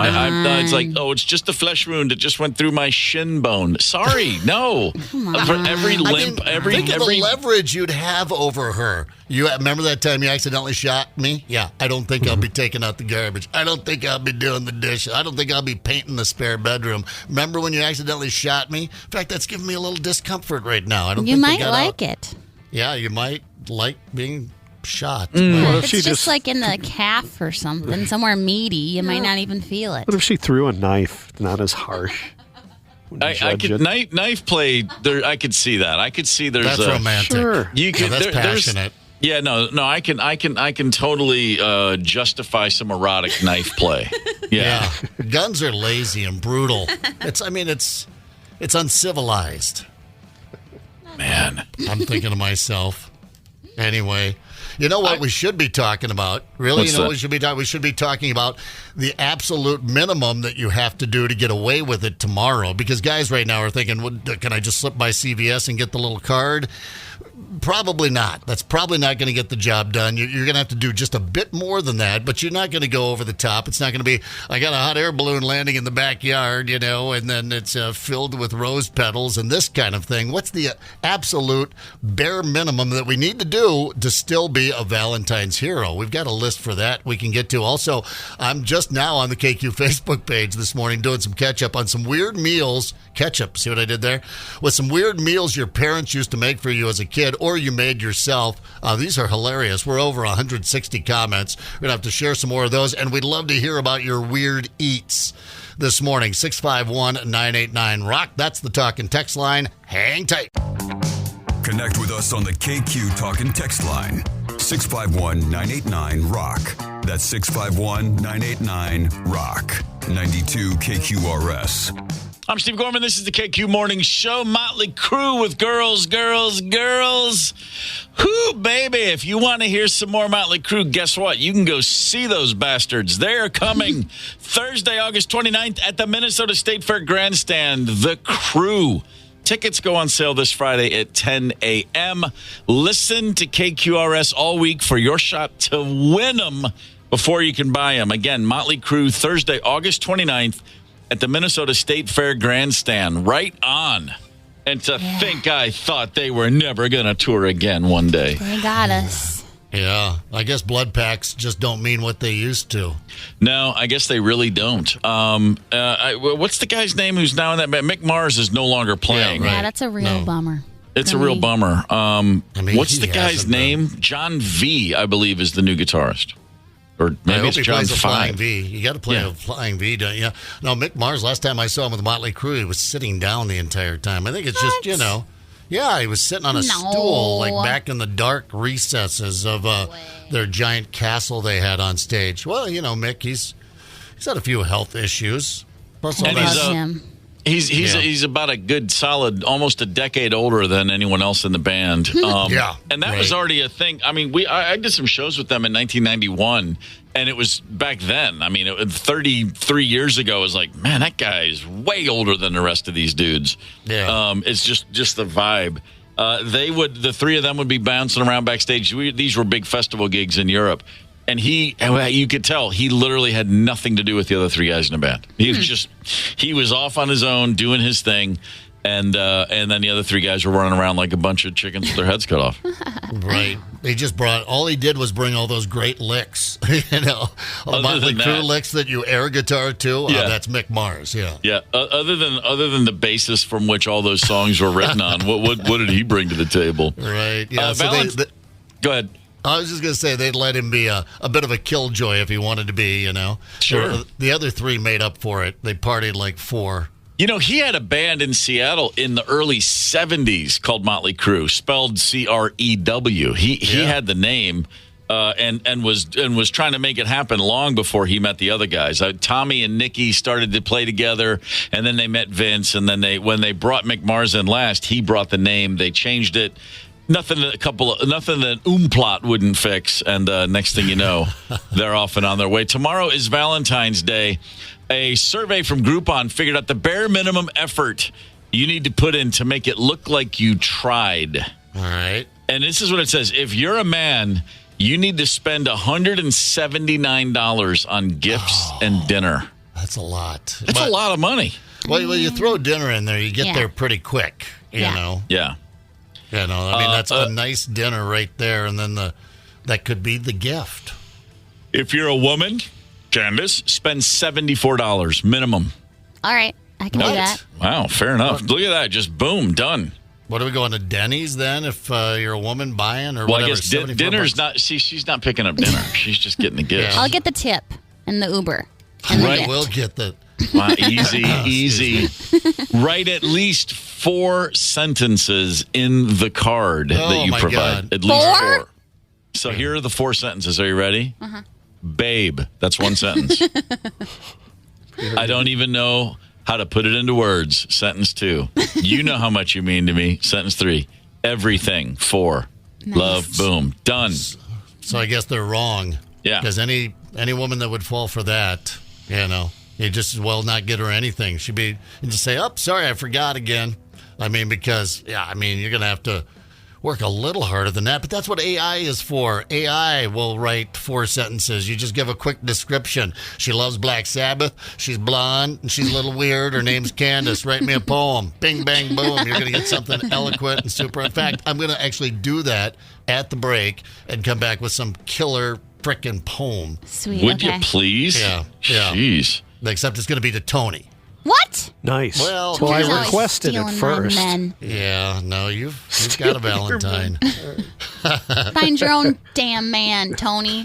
I love it when they fight over me. Babe, I like the way you talk. I like the way you walk. Your smile, your style. And then she looks, he goes, "Are you quoting Hoodoo Guru's lyrics at me?" And you're like, "Oh, damn it." Yeah. Here's another one. Even if you're planning a night out, you got to make sure there is a gift included, even a small one. Apparently, 26% of women and 20% of men would be disappointed if they didn't get anything. 20% of men need to get over it. And then make sure you plan something. Even if it's just dinner at home, just make sure there's something planned that's not just another day. That's the main thing. There's got to be at least an acknowledgement or some recognition that this is a special day. It's just that simple, I suppose.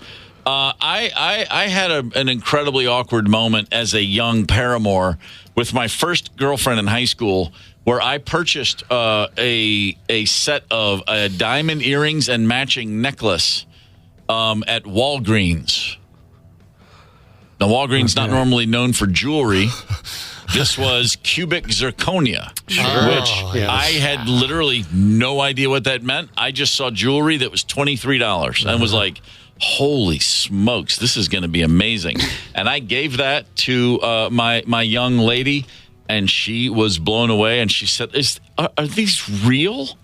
And I had no idea what she was even referencing. I was like, is this a mirage? I just thought, like, yeah, how esoteric a question. I said, of course they're real. And she cried. And I thought, wow, what is happening here? Yeah. And then at some point I mentioned that to my brother, and he goes, she meant, were they real diamonds? And I was like, diamonds? What?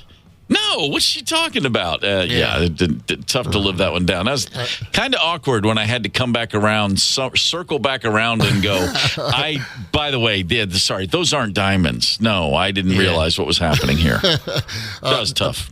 By the way, fellas out there, if we're talking about the bare minimum you need to do for Valentine's Day, here's how it's done. In ChatGPT, I entered, write a poem for Candace. She's blonde, loves Black Sabbath, and is a little weird.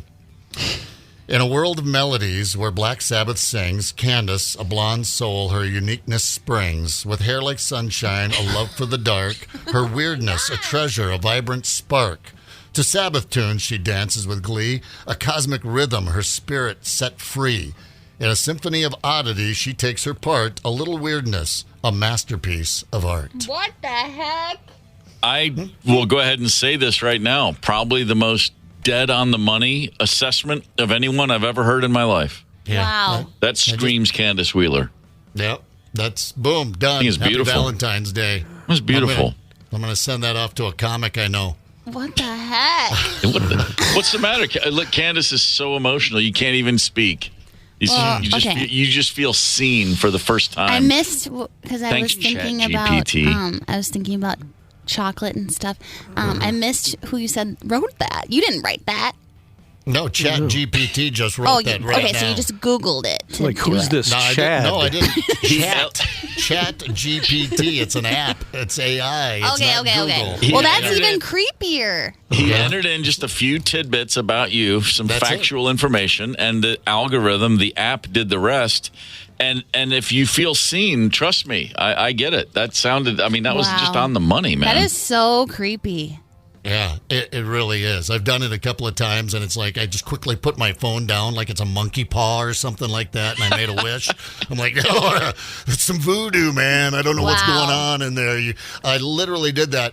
Steve was talking about this lovely lady he bought some real diamonds for at Walgreens. What a sap. But anyway, he did that, and I just punched that into my phone. I thought, I wonder what'll happen, and it spit out that eloquent little number. Have I mentioned that Chad Daniels and Nate Absher are coming in today? Guests in studio, Acme Comedy Club. We're awfully excited to have them in here in about an hour from now.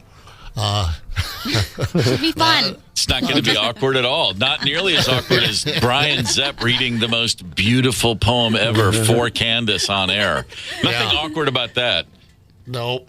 No, Candace, I know it's fun. I can't wait. It's I sent a story. I don't think we got to it. I don't know. I don't remember the stories. We in one ear and out the other, one segment, that sort of thing. But then over there in China, they just made the first AI child.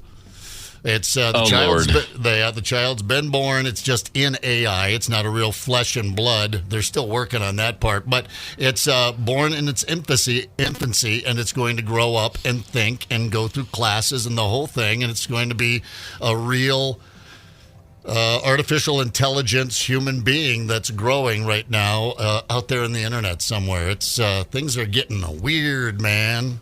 Nothing could possibly go wrong. We're all gonna be okay. I know it, man. We just it's like those egghead scientists never got stoned and watched one sci-fi flick in their life, because if they had, they'd stop right now. It's obvious where we're headed. Can we go back and all write love poems to Candace? That was just really... Yeah. I mean, I think you get probably a different, just usual. I went with Blonde, Black Sabbath, and Little Weird. Those are, okay. That's the tip of the pyramid. But there's so many more descriptions for Candace. And, I would, if I were going to do this, I would include Bagel Crazy. Stevie Nicks. Tiki-toka-toka. That's pretty good, actually. I think, she likes to go rouge. That's called autocorrect. Little blush in the cheeks. We're pulling out all of our inside stuff this morning. Candace texted she had gone rogue, but it came out in the text, I've gone rouge. I looked right over and I was like, I don't see any blush in those cheeks. I don't know what's happening. Yeah. What are you going to do? This morning, we're just pulling it out of the behind. And it's World Radio Day, for God's sakes. What better way to celebrate than pulling a radio show out of your backside? Well, listen, I mean, that's why they pay us the big bucks. I mean, this is it actually is World Radio Day. It's worth mentioning. I mean, come on. Let's just talk about for a minute or two just how awesome we are. Yeah. We are a KQRS quality radio station. Did you even know that? You're working for, that's what KQRS stands for. Okay, you got to put the K on there because we're over here on the west side of the Mississippi. On the east side, you get the W radio stations. I don't know if most people know that or not, but it's K. And then back in the day, some geek came up with, we're going to go with quality radio station. Like we've got WLOL, Land of Lakes, is out there somewhere still in existence, I believe. Yeah. So a few things. Quality radio station. That's what you're getting here this morning on the Big 92.5. I wonder, the K, we could put something into the K too, though, like knowledgeable. What's a good K word you could use just to add it? Make the silent K is always where I lean first. I prefer that. Kumquat. Kumquat quality radio station. Or you could make it like zany and go crazy with a K. Crazy quality radio station. That's cool. That would work. Yeah. By the way, the first commercial broadcast was November 2nd, 1920. So that's over 100 years ago. And as of right now, over 15,000 radio stations operating in the U.S. alone. So we're just one of 15,000, ladies and gentlemen. Wow. This is Walter Cronkite. You're listening to one of America's great radio stations. It's the best team anywhere. Wow. Oh, I really was hoping for a KORS in there. Yeah, that's what I thought was coming. I was like, man, Walter, thanks for the love, brother. Yeah. A bunch of smart scientists and stuff were asked to rank the most important inventions of all time. Radio came in at number 11 all time, which is actually pretty great if you think about it. I mean, that's better than steam engine trains, cameras, the printing press, clocks. I don't know. Clocks are kind of important. The compass. But here's your number one thing on the list, electricity. Harnessing usable electricity. I think that kind of checks out, because where would the planet be without electricity? In the dark, man. On horseback, I think. Right? Yeah, it's still out there, clubbing animals, dragging them into caves. The telephone's a big one. Vaccines on the list. The light bulb. Yeah, light bulb's pretty strong. Got to give Tom Addison some credit for that one. I wonder where the dog-brella comes in. I just saw that advertised on the internet recently. A dog-brella. Does Gigi have her own little dog umbrella? No, she will not go outside in the rain. No. Oh, no. okay. Because she doesn't have the dog-brella. Well, okay, all right, I'll get her one. The dog-brella, to answer your question, Zeb, 89 on the list of most greatest inventions of all time. 89. All right, radio way ahead of the dog-brella. Let's think about number 9 on this list for a moment. What was it like before anesthesia? I tell you what it was like. It sucked. The bullet. I tore my my right bicep tendon in the summer of 2020. Great way to spend the pandemic.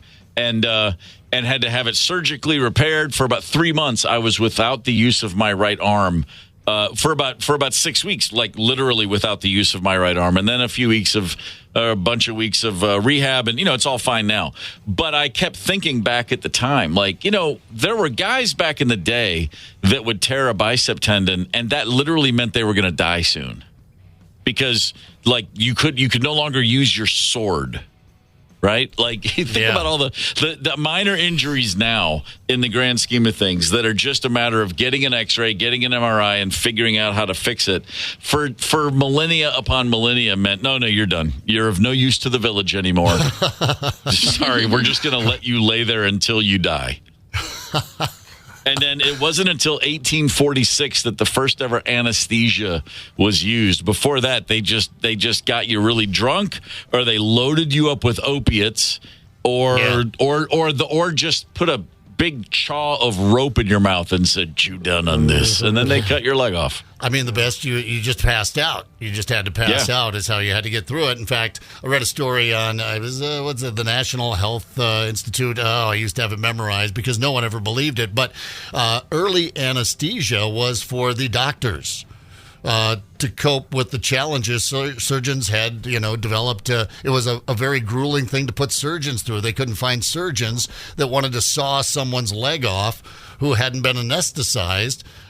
So they said the surgeons went through great suffering and emotional distress. Okay. So they started to hop them up a little bit on Goofenthal to get through the surgery. I'm like, and then somebody thought, hey, what if we just gave it to the patient and knocked him out? And that's a very rudimentary description of it. But yeah, doctors used to take anesthesia before they started offering it to patients. Which, and I have to think, lend itself to even more stressful situations when they were constantly cutting off the wrong foot and stuff. Sorry, I was high as a kite. I knew it was going to be bad. I didn't know it was going to be that bad. Thank God I was hopped up on goofballs. Holy smokes. That's just so perfect. We have to do something for these poor doctors. Yeah. Good Lord.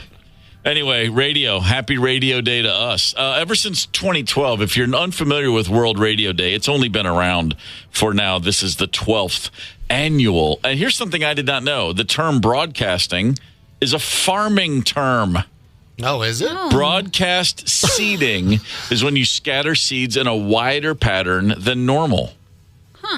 Oh, yeah, that's why I haven't heard it. You got to go way back. Now we have machines that do it, and it's very patterned and a nice tight little row there in the drill. But I suppose back in the days, when you just went out with the old bag of seed and, kind of like you do in the yard and just kind of whipped it around in some of the... you went with a broadcasting pattern. That's weird because I didn't hate anything more than farming when I was a kid. I was like, you watch, Dad, I'll get out of here. I'm never going to farm a day in my life. I won't even grow a frickin' tomato plant. It's too close to farming.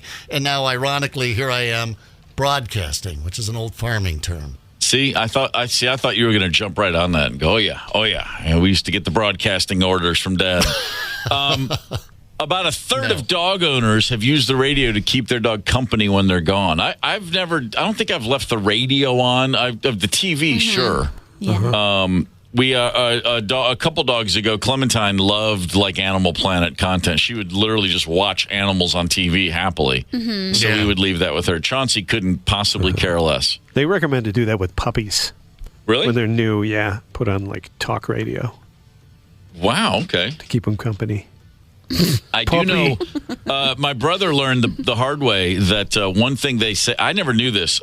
Cats, you got a laser pointer with a cat and they chase the red laser thing and it's it's just like hours and hours of holiday fun for the family. But some dogs will similarly do that, but puppies will especially, and it's terrible for them. Apparently, if you have a laser pointer and you use it with a puppy, it does not bode well. As their brain develops, it throws it off a little bit. And adult dogs who were chasing laser pointers as puppies are like untrainable.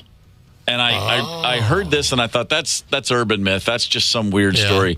And my brother is living through a situation right now where the kids did that with their dog, and they have two, what do you call them, like golden doodles, and one of them is completely nuts, and it's because they raised that puppy chasing a laser pointer, and the dog just cannot get its head unscrambled. I suppose there's no satisfaction. They never get a chance to actually catch it. Yeah. Could be. Unlike their tail. Well, that's some good information. You'd think they'd be, leading with that at the pet stores. By the way, I see you looking at the laser pointers over there. That's in a cat section for a reason, because, you're really going to screw up the dog there with the laser pointer. And pilots. Pilots and dogs. Pilots and dogs. Most stories come back to pilots and dogs. Yeah. I feel like I kind of created an awkward situation this morning with the Candace poem now. It just it seems to have put Candace on her heels. It's odd. Now we have these comics coming in. It's just, I feel like it's palpable. I've created an awkward situation. And we were talking about awkward situations earlier. In fact, we have a bunch of people online that have thrown in awkward situations. Let's see if you can think of a recent awkward situation. Someone made something really awkward. Let's hear about it this morning. 651-989-ROCK. We're getting awkward here in about 10 minutes. Hang tight. It's the KQ Morning Show, 92 KQRS. Zep, Tony, Candace, and Steve Gorman are the KQ Morning Show, 92 KQRS. I'm Steve Gorman. This is the KQ Morning Show for Tuesday, February the 13th. I mentioned earlier in the show that I bought fake jewelry for my girlfriend once, cubic zirconia, and when she asked me if it was real, because I didn't know what she meant, I literally was like, well, of course it's real. It's right there in front of you. Put it on. I said, yeah, it's real. And then later when my brother explained to me, she meant, are they real diamonds? And I had to go, no, I bought them at Walgreens. Kind of an awkward moment. And then things got really awkward when Zep wrote a beautiful poem for Candace.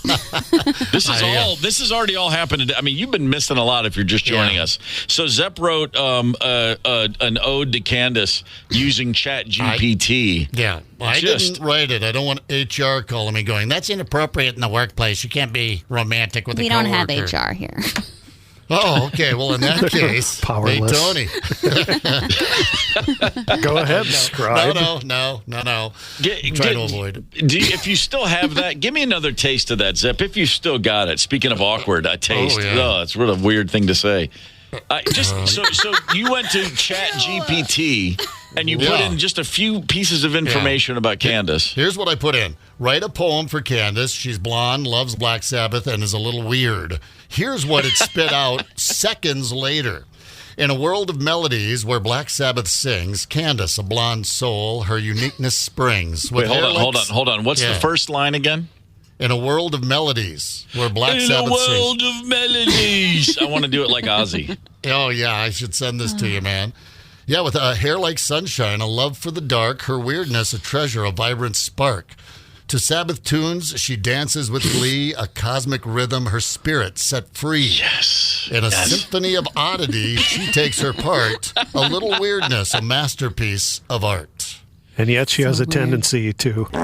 What the heck? That rhymes. Tony. That's what it needed. It rhymes. I like this. It's a great band, Candace Wheeler and the Symphony of Oddity. I mean, that's... come on, man. That's pretty strong. That is damn strong. That's enough to make Candace go rouge, as we said. Candace, how do you feel about that? Candace, how does it make you feel? It makes me feel cool. I feel like Chuck Woolery and you and Zep just had a date. Tell us about the date. Like, you guys you're writing poems to each other. Candace, if you were going to Chat GPT a poem about Brian Zep, what elements would you include? Let's see here. Chat GP what? T. That's a little... We're starting from first base here. Farm, motorcycle, wants to be thrown out of a plane when he's dead. What else can we say about our friend Brian? Flannel shirts. Flannel beard. God, I'm wearing one right now. Flannel beard. Attaboy. Flannel beard. I've got a flannel beard going right now. Lima beans. No, lima beans. Damn you. Leave lima beans out of it. I'm calling HR. It could get it. We could literally just. This is like a whole day's show one day where we're just Chat GPTing notes to each other.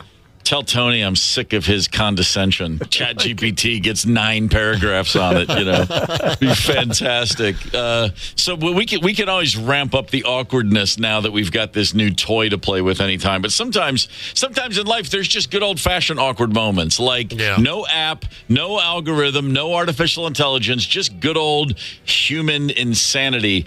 This is a great one. I was a waiter at an Italian chain restaurant when some dude proposed to his girlfriend in front of everyone and got rejected. Okay, that's bad enough. But then he goes, but then they didn't leave. He kept talking to her while she had her face buried in her hands. Oh, yeah. How long do you watch that before you stand up and very gently go over and go, hey, fella? Yeah. Dude, trust me when I say this. You need to let her leave the room now. Yeah. She needs to be able to get out of here. I think I walk over with 2 shots of Jameson, and the other one isn't for her. It's for me and him, and I sit down. I'm like, let's make eye contact. Let's do this. And while she leaves, we're going to, I've written a little something here for you on ChatGPT. It's called The Loser in the Restaurant. I watched a woman break up with a guy in public at a restaurant. Now, they weren't sitting at the table. They were leaving, and I think it was I don't know what preceded that. It sounds like it might have been a little bit of an argument, but there in the lobby is where they decide to make their stand, and she's breaking up with him, and he's insisting on giving her a ride home. She's like, no, we're done. I don't want to ever see you again. And then he starts to beg and plead with her and looks at the rest of us who just can't stop but watch. We should just scooch by, like, excuse me, coming around. Can I sneak past you? That old Minnesota line. But we're just all standing there watching. And he looks at us and he cries and he goes, he's crying, tears in his eyes. He goes, well, help. And I'm like, no. I mean, all I thought was, well, we could subdue you while she gets the hell out of here. But then I don't know what we're going to do with you. But yeah, that's extremely awkward and weird when someone else is going through that in front of your face, isn't it? I can tell you, and I haven't thought about this in years. When we used to always laugh about it in the band, we watched a couple break up during a gig. They were right in the front row, and the show started, and they were rocking out together, a little bit of grinding here and there. And, by the time the gig was over, she had already left. She blasted him with double-barreled fingers, both hands, double fingers. And he grabbed one of her hands, and she strung away. And then another girl got like, hey, don't put your hands on her. The whole thing, they went from we're absolutely in love to she was like, I'm out of here in less than a 2-hour set. You bring up another really good awkward moment. I just thought about that, and that is if you're in public, and I'm thinking about a bar, and there was a band, and there's a little bit of a tiff with your significant other, just a little bit, you get into them every once in a while, and then someone runs in to rescue her from the moment. You're like, no, we're just having a little, it's just a little disagreement, but it's either a guy in shining armor that's going to be no, I've got this, or another woman that's also drunk and freaking out and going, leave her alone. I'm like, sure. I'm just making we've been seeing each other for 5 years. This isn't, even she has to jump in and say, no, it's relax, but the drunk awkwardness. First trip ever to New York City with the band, 1988, just a bunch of knuckleheads from Atlanta. And my singer and I are walking home from a bar to the buddy's apartment we were staying with. And we were outside an Irish pub in New York, which sounds like a setup, but it's not. Right on the sidewalk. And there was a couple standing there, and they were having an argument. And the girl slapped the guy in the face, and the guy slapped her back much harder. No, all right. And without hesitation, we both went, hey, and we grabbed the guy, and that girl beat the snot out of both of us with her purse. Oh. Yeah. And so, these are Southern ears hearing, hey, you get off of him. It was like the worst New York or New Jersey. It was like Ariana from The Sopranos attacked us with a purse. Yeah. And we both were like, whoa, okay, never mind. Sorry, we were trying to help. And we just walked out of there like, oh, yeah, okay, I guess that's okay to slap each other's face. That was pretty rough. Same deal. I was in a club, and a guy throws her into the wall. It pins her up against the wall, and they're yelling at each other. She's hysterical. He's hysterical. He's wearing a hoodie. I'm like, I put my hand on his shoulder, and he kind of gets aggressive with me, so I take his hood and the old pull it over the head, kind of the hockey move with the shirt, and take him down to the ground, like, just let's relax, you guys, and everyone chill out, and pow, she sucker punches me on the side of the face. Ooh. Leave him alone. I'm like, all right, you know what, fine, go back, pin her against the wall. Gee whiz. This is a great awkward moment. Check this out. I tried to hold the door open for the elevator by sticking my arm between the doors. And in the process, my hand went straight into a female coworker's breasts. Oh, my gosh. Okay. Now, that's good. That's good, but here's where it gets great. I yelled, pulled my hand back, and the door shut without her being able to get in. So now it looks like he just copped a feel as the door was shutting. You know what I mean? Like, great timing. That you couldn't do that if you tried to make that happen. Nope. That's absolutely phenomenal. Perfect. Yeah, there's a lot of there's, in life, generally speaking, you always have the body part. Oh my God, you accidentally, your hand or even your elbow or your foot or whatever, you bump somebody in a awkward position. That stuff's kind of normal, but I mean, it just happens. But there have been a few I can think back to, like, completely accidental, and you can never get the person to believe it. I'm going back to like high school days, but I had a full on, just my hand straight on a girl's breast that I had no idea. I'm like gesturing with my hand, and I was making like a squeezing motion, but I put my hand way out to the right, and I don't even remember what it was I was in, what story I was telling or why that made sense. And it did, until my hand went right upon, as I said, a classmate's breast, and I was already like making the squeezing motion. And it was one of the first times I'd ever felt one of those. And it was like the roof blew off the room, because everybody was laughing except the one girl who was screaming and wanted to kill me. And then I'm standing there with a flush of my heart just races. Oh my God, I just did that, and it was just, I bet if I can remember like what I was wearing. I can smell the chemistry classroom, the whole thing, just so impactful. Like, and I couldn't live it down forever. And there's nothing I could say that would ever make her think that was not intentional, and it truly wasn't. Right. Yeah, I mean, she's gonna think what she thinks. What are you gonna do? It's an awkward situation. It's brutal. Here's one. My parents got into an argument at dinner that ended with my mom yelling at my dad, "See, this is why I never want to have sex with you anymore."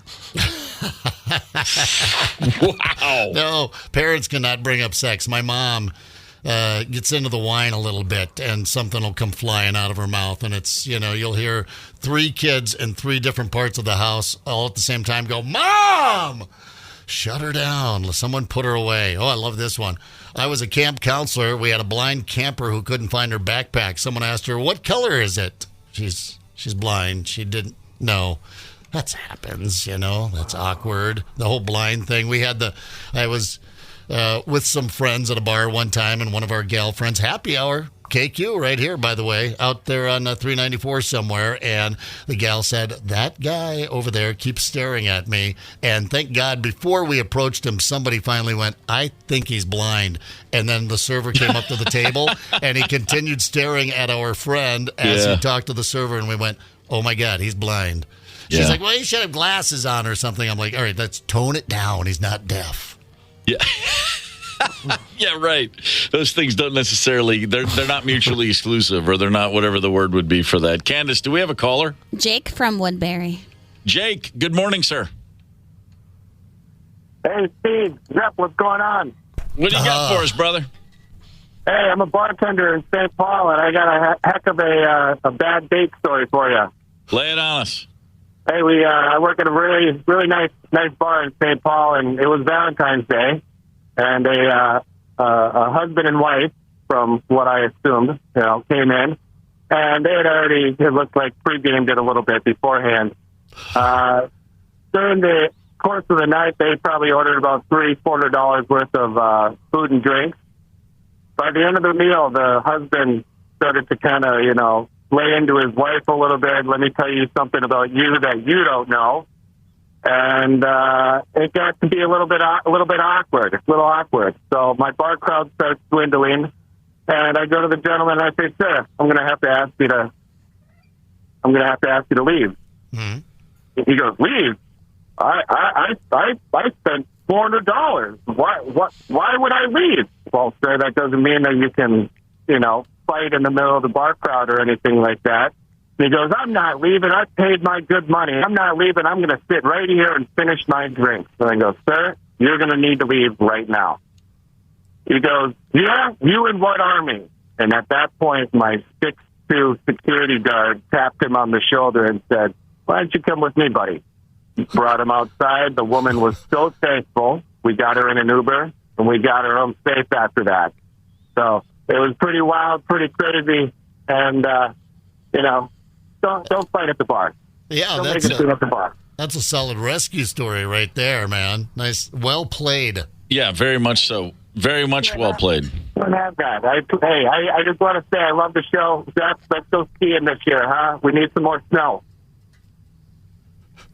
Yeah, well, yeah, right. I agree. We need some more snow. I'm with you, man. I'm telling you what, I think we're going to, while he was saying, it caught me off guard. I was just thinking of my forecast. But yeah, I think we've got some snow coming. But don't ever count out March. March is good for, I'm saying we're going to get in excess right here in the metro area, or the exoburbs anyway, 1.5 foot of snow in March, 18 inches. Bring it on. March. That's what I say. Bring it.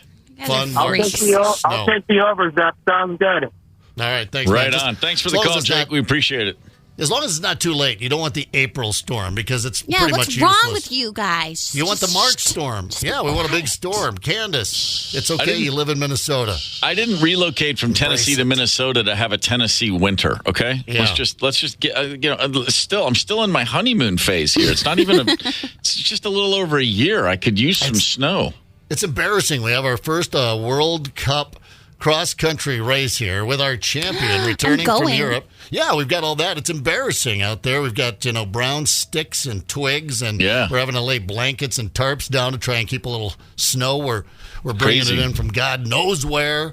I mean, a little winter in Minnesota is not a bad thing. Jake told that story, you and what army, and then a giant guy standing there. It reminded me. And a very short version of a story where my former bandmates and I were all in Denver on a night off, and two of us were standing on a sidewalk when some guys driving by just yelled at us. They were drunk, looking for a fight, and made fun of us having long hair. It was a very bizarre situation. And I said, yeah, come on back here and tell me that to my face or whatever it was. And in the time it took them to come around the block and jump out of their car for a fight, everybody else had left the establishment. So now there was 8 of us. And it was again, you couldn't time it any better. The guy pulls up, jumps out, and we had all that's what it was. We walked out of the strip club, and there was a white limousine, and the driver said, you guys need a ride? And we said, yeah, there's a bunch of us. Oh, well, I'll take you all. You can all pile in. And so the car that went by, the guy said, nice limo, and just made fun of that. You long-haired, whatever he said. And I said, yeah, come on back around, and by the time he did... And he pulled his Jeep up in front of the limo and wouldn't let it leave. And he expected 2 people to be in the limo, but the doors opened and 8 people rolled out as he was standing there challenging us to a fight. Yeah. And it did not go his way, but that was one of those greatest ever, like, oh, that's right. I don't know what I'm doing. I'm driving around Denver yelling at people looking for a fight. That was pretty great. Yeah, that is a good one. I like that one. I was just looking at Carrie here, messaged in.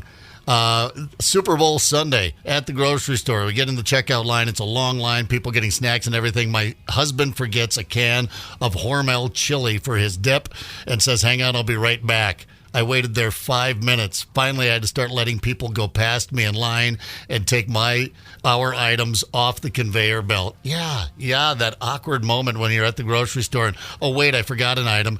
And you're the one standing there. It's like, well, hurry. Super. And you're like, she's just going to be a minute. She's coming any moment now.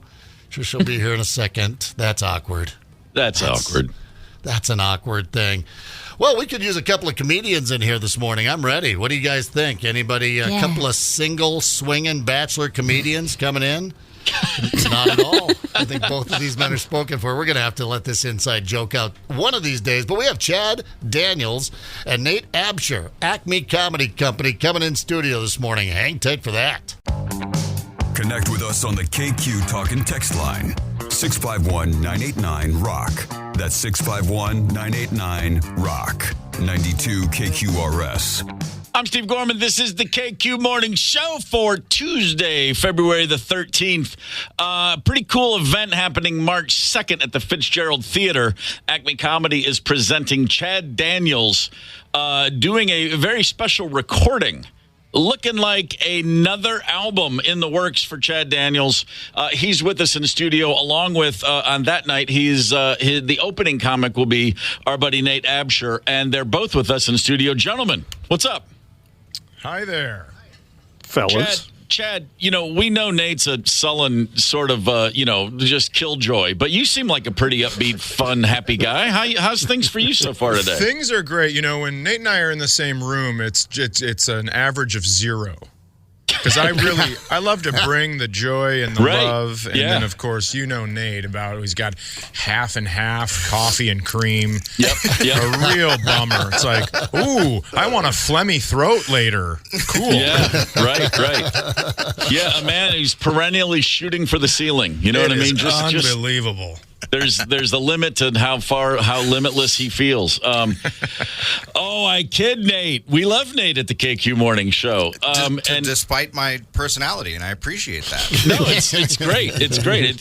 And you getting a chance to be with Chad, it's almost like a Make-A-Wish joke writing itself right here. It's like hanging out with a 3-legged dog. You just go, there's a bad attitude, but he's cute. Yeah, sure. I just want to put him in a wagon and drag him around. Yeah, but don't corner him. Don't corner the 3-legged dog. Yeah, that's very true. Because he can't run away. That's it's very, very, very true. All right, I want to say something true quickly. Nate is so funny and one of the best in the scene, and I just am so excited to have him. Aww. Is that true, Nate? No. Yeah. Well, he's never going to say that. You know him. Well, Chad was reading that off a Post-it note, so that was weird. Kind of slipped it to him when he came in.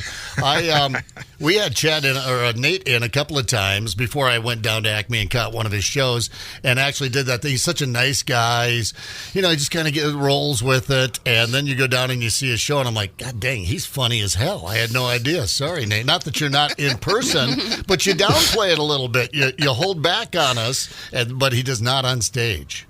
Yeah. Well, I mean, most singers don't enter a room in mid-tune. You know what I mean? It's just one of those things.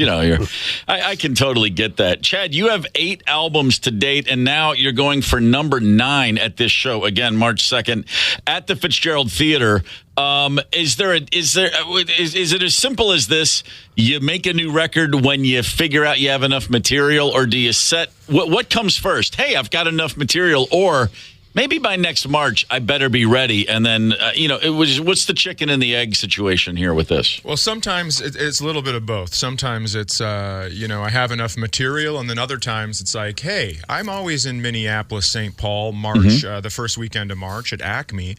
I would like to try to do something a little bigger. So I'm going to go to the Fitzgerald March 2nd for 2 shows to record a special. And, I have 5 shows left to figure out the first 20 minutes. So let's go. Let's go. We can figure this out. Don't you get too big for your britches, young man. Too late. Yeah, too late for that. So you're a Minnesota guy. Your whole life you have lived in Minnesota. That's true. And so it's clearly working for you. I mean, I like it here. I wouldn't. I won't move anywhere else. I had to talk a woman into moving here from Washington State, which is very beautiful. But I was like, well, I don't know. It's a hard sell. Yeah. Hey, the airport, you can get anywhere, almost direct flight to anywhere. Yeah. It's the funny thing about airports. You've been touring, you're a couple decades in, though. Have you ever been anywhere where you literally thought, oh, wait, I could live here and maybe I should think about it? Or has this just never even been on the table to go somewhere else, even for a little while? I mean, I'm one of those guys where the grass is always greener. So a lot of times I'm like, oh, I should live here. And then I get back home and I'm like, well, never mind. Yeah. That's nice. Yeah. I like that. He's a nice guy. He's a nice local boy, Chad Daniels. Yeah, I lived in Fergus Falls forever and ever and ever. And then Fergus! My daughter, you're the one. I've never heard someone say Fergus. Woo! It's the Ottertail County? It is great. Good friends up there. Yeah. It's Lakes Country, and it's absolutely beautiful. Yeah. But I moved down to Minneapolis last year, and love it here as well because, restaurants are open after 7 and stuff, so that's nice. Oh, yeah, we know you're a lover of pancakes. I sure love pancakes. Oh, aren't they the best? Yeah, they sure It's hard to go wrong, really, with a pancake. I've never had a bad pancake. That's true. Huh. I feel like I should make you pancakes. You've never had my mom's pancakes. we were talking earlier today about weird food you grow up eating and you don't know it's weird till you get out and someone looks at you and goes, why the hell are you eating that? Sure. Or in my family's case, it wasn't so much the food, but it was just the fact that it was nothing but milk. I didn't have water till I was at 20. It was just every meal, no matter what was on the table, a large tumbler of milk, whole milk, was placed next to me, and I didn't know that was odd. Anything come to mind in your life at a time? The way you were raised, the good people who raised you. Was there anything a little off when you look back? Sure, yeah. First of all, I'd like to address Nate saying I've never had his mom's pancakes. I sure have. I haven't. Now, is that it? Now, I'm sorry, but let's just be clear. Is this a euphemism or you've literally been in the home for breakfast? I'm just curious. I've woken up there several times. Now, beautiful. Beautiful. You had milk all the time. My family went through a phase where we had powdered milk, which I don't know if you know what that is, but you're better off just pouring water in your cereal. It's so gross. But I think was that a cost-cutting measure? That was a cost-cutting measure. It was if you're not going to drink all the milk and it goes bad, then we're just going to get powdered milk. And then that's for sure what we did. Which I just ate cereal with water. That's gonna make you. Well, nothing makes you appreciate real milk, I guess, more than a few weeks with powdered milk. How would you know? You didn't have water until you were 20. That's right. Because you're hoarding all the milk. I had to have cereal with water. Man. Do you know lefse? You heard of lefse? I've heard. I'm familiar with it. It's like a potato tortilla. Yeah. Okay. And so I think that was probably something that I bring to Thanksgiving to people outside of Minnesota, and they look at me like I'm crazy because you put butter and sugar on it, right? Which is a little strange. Well, and a lot of people hate it. I love it. I had some in December, a holiday meal that a few of the people on this very show may or may not have attended as well. And there was no sugar, but I was excited to finally have it. And I took a bite, and then I just went, huh. Yeah. That's different. You got to have sugar on it. Okay. All right. Yeah. I think I was steered wrong then. Or if someone recommended sugar, I ignored it or didn't hear it. But I'm cool with just butter, man. Just a simple. I didn't want to point. I didn't want to point fingers flake? at who steered me why wrong. not? But why are you guys hating on me? Because it's like leaving mashed potatoes out for a week and then scooping the top layer off. That's why. I'm There's some disgusting. sugar on that stuff. Yeah, you are. Wow, this took a turn. I'm throwing haymakers. I came in with no coffee today. Attaboy. Nate brings a coffee for himself. Wow. Yeah, it was a real jerk. Nate move. brought half a coffee for himself. The other half's cream. It's half and reminding me of. Oh, I thought. Okay, it's called a breve. It's a very nice. Shut up. That stuff. Is there sugar in it? No. Nate, I got to ask. Where you grew up down south? I mean, there had to be some bizarre culinary experiences in your childhood. Oh, absolutely. I mean, my family, I'm a big fan of all of the proteins, like alligator. One of my favorite meals is cow tongue. God. Mm-hmm. Okay, Candace, easy. He's our guest. But have you tried the rest of the cow? What's that? Have you tried the rest of the cow? Yes. I mean, there's so much good meat on a cow, but you're going for the tongue. So there's a tradition down south. We had cattle, and it's called the debris, which is you eat all the organ meat when you butcher a cow. It's Creole for prank the tourist. It's spelled exactly. I feel like it is a setup. It's spelled exactly the same as debris, by the way. Mm-hmm. Yeah, because that's what it is. Yes, that's exactly what it is. Cow debris. Man, so Nate, oddly enough, will be catering this gig March 2nd at the Fitzgerald Theater. A recording of a gig. This is, of course, we're speaking with Chad Daniels here on the KQ Morning Show, March 2nd at the Fitzgerald, brought to you by our friends at Acme Comedy Club, and Nate will be opening that night. Chad, you've got kids. How many and what ages? I have 2 children. My son is 24, and he's getting married the week after the Fitzgerald gig in Mexico. He just wanted to make sure the gig went okay before he committed. I told him, don't you dare. You're right. Don't you dare mess this up for me with like your that. stupid love. This is a big day for me. Yeah. I mean, 24, Nice. this isn't going to last, but this album is. That's right. This album's forever. Yeah. Attaboy. And then I have a daughter who is 19 that goes to school in Southern California. She's a sophomore out there. Oh, wow. SoCal kid. Yeah. She decided it's time to leave the winters, even though this winter's been great, but she's out there and surfs and does all that stuff. It looks like the never leaving Minnesota thing isn't hereditary. Yeah, she was like, "Oh, it's my 18th birthday. Bye." It's pretty great. And are your kids just naturally? Do they have the gift of gab? Are they funny? I think they are. My son is so dry. I've said this before, but my son is so dry where it's like he'll tell a joke, but you don't really know it's a joke, so you're excited when you wake up alive. And then my daughter is as quick as can be. I probably shouldn't tell the story. I don't care. I have to tell her. She's not listening. I hate to break it to you. Well, I know that, but I mean, I'm just going to do it. So I love the idea of a college student in California waking up at 7:30 Pacific and telling a roommate, "Sorry, I've just got to listen to my dad on the radio. Just I'll put on the headphones." So she's out in California, and she goes to this. It's a private school, so there's a lot of rich kids because it's in Orange County.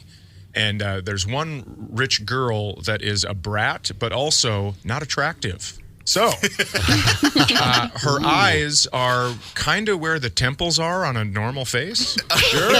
And so fetal alcohol syndrome, I believe that's called. I'm not exactly sure what that is. But she stepped in between my daughter and her boyfriend to cut off the conversation to talk to my daughter's boyfriend. And so my daughter goes, "Hey, what's going on here?" And the girl goes, "Can you be quiet?" And my daughter said, "I don't know. Can you change colors?" Wow. One of the greatest chameleon jokes of all time.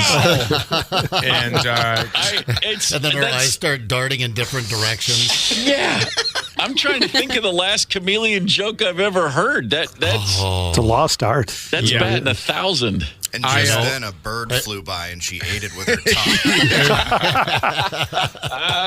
I almost, my eyeballs almost popped out of my head because I was trying not to laugh, but it was halfway out already because I didn't want to pile on to this kid. But when I went outside, oh my God, it was over. Oh, that is tremendous. I mean, I can't imagine the pride that coursed through your veins as those absolutely. words came out. That's that was incredible. the quickest thing I'd heard in a very, very long time. Yeah, I don't know if she's in a relationship, but if she is or is someday, whoever is in a relationship with your daughter is either going to have to be super sharp or very dull. No in between. You're going to be like, yes, dear, not get that she's constantly, put them down, or someone that can trade jabs with her. But absolutely. Yeah, and that whole story's about her boyfriend, so thanks for listening. You're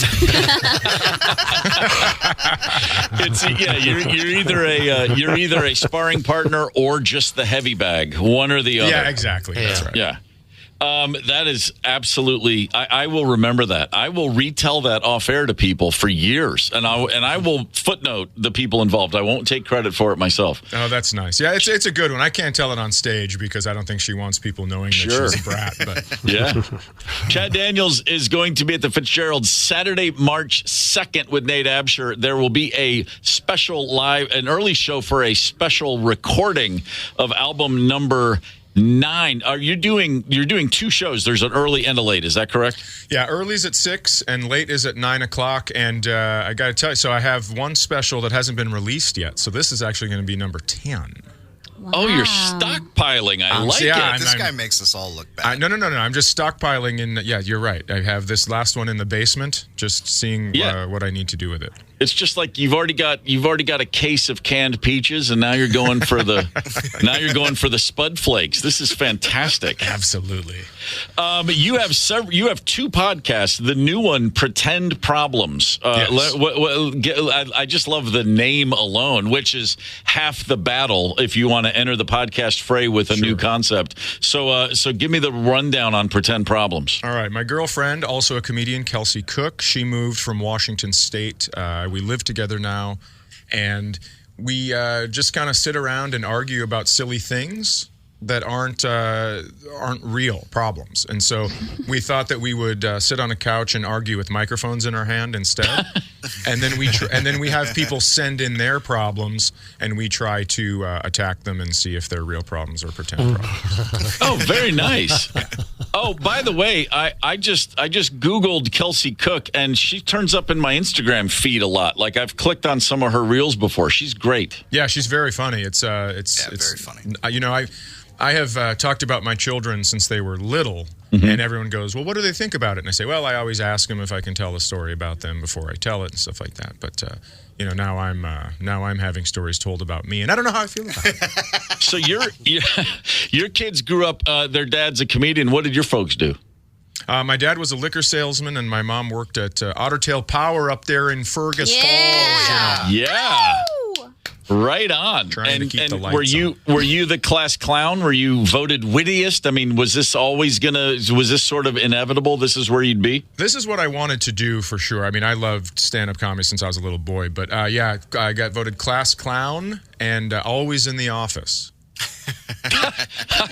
Now, have you guys know I was also in student council, so a lot of those calls were for student council, but no, maybe they weren't. Okay, all right. I had so the assistant principal who did the disciplinary stuff in the school, he called my mom the last day of my senior year, and he said, hey, I was just wondering if you want to buy the chair that's in my office. And she goes, why would I want to buy that? And he goes, well, because your son's ass cheeks have been in it so much, he's the only one that really fits. It's molded to him.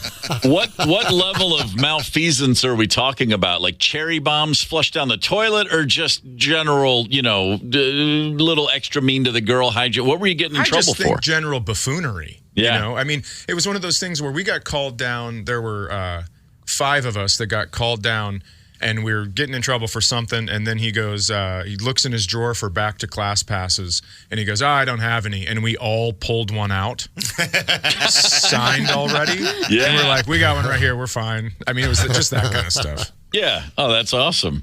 And so, what you started? You were a big fan of stand-up. Who were your early hero / mentors? Who'd you take a page from first till you found out your own sort of voice? Well, the first stand-up special I ever watched was Eddie Murphy Delirious. My parents got that on VHS. And I army crawled from my bedroom to watch it underneath my dad's reclined feet. Sure. And then, but I watched my grandpa listen to Bob Newhart records and just laugh with his shoulders. And I thought, man, this is wild that these words are making him laugh like that. I couldn't believe it. So that's fantastic. An awful lot of comedians, as you well know, also are play music or love music. And I know a lot of musicians that saw maybe thinking about comedy at some point. Was there ever a musical inclination with you? Absolutely, yeah. I used to play guitar and sing with a buddy at coffee shops in college and, stuff like that. But that was because I didn't want to deal with a puppy. And it was the only other way to have girls look. Yeah. Well, it's not too late to start a band. I mean, we come up with band names all the time here on the show. Today, Go Rouge was one of our big band names we're thinking of. So, it's if you're looking for... If you're just looking to get all of your frustration out at someone else, start a band. I mean, that's what it's all about. Well, yeah, I think I would. I think I'd like to play something. I'd just like to be like the maracas guy or something, though. Yeah. Oh, no. Yeah, no pressure. The fact is, nobody knows if the maracas guy is doing anything right or wrong. No one cares. That's exactly why. I don't want judgment. I'm so sick of judgment. In my new career, I just want people to not know what's happening. The maracas guy is like the hype man. That's exactly what he is. Yeah. There's something that looks like a maraca, but it's got the metal beads on the outside of it. I think it's called it's not a kielbasis or something. I understand that's not it, but it's something like that. Sure. And I blacked out in La Crosse, Wisconsin. Right. And, Who hasn't? I know. I woke up with a black and blue thigh and had to call the guy that was opening the shows and be like, number one, do you know where my car is? Number two, do you know what happened to my leg? And he goes, you jumped up with the band last night and you were banging that thing with the beads on the outside on your leg for like 10 songs in a row. So I guess, I've already started my career. That's fantastic. I'd love to remember it this time. A lot of people come to the crossroads in lacrosse. Do I stay lucid or do I just go for it? And most of them go for it. They're like, no, I can't take another minute of this. I think that's kind of what it was. Yeah, sure. So high school kid, who was your band? What kind of music were you into? We listened to, that's right when Nirvana, Nevermind came out. And kind of a big record. Yeah, a little bit. And Pearl Jam 10, that kind of stuff. First concert you saw, what was it? First concert was it was Bush and No Doubt and the Goo Goo Dolls. At the Fargo Dome. Yeah. That's fantastic. I vomited that concert.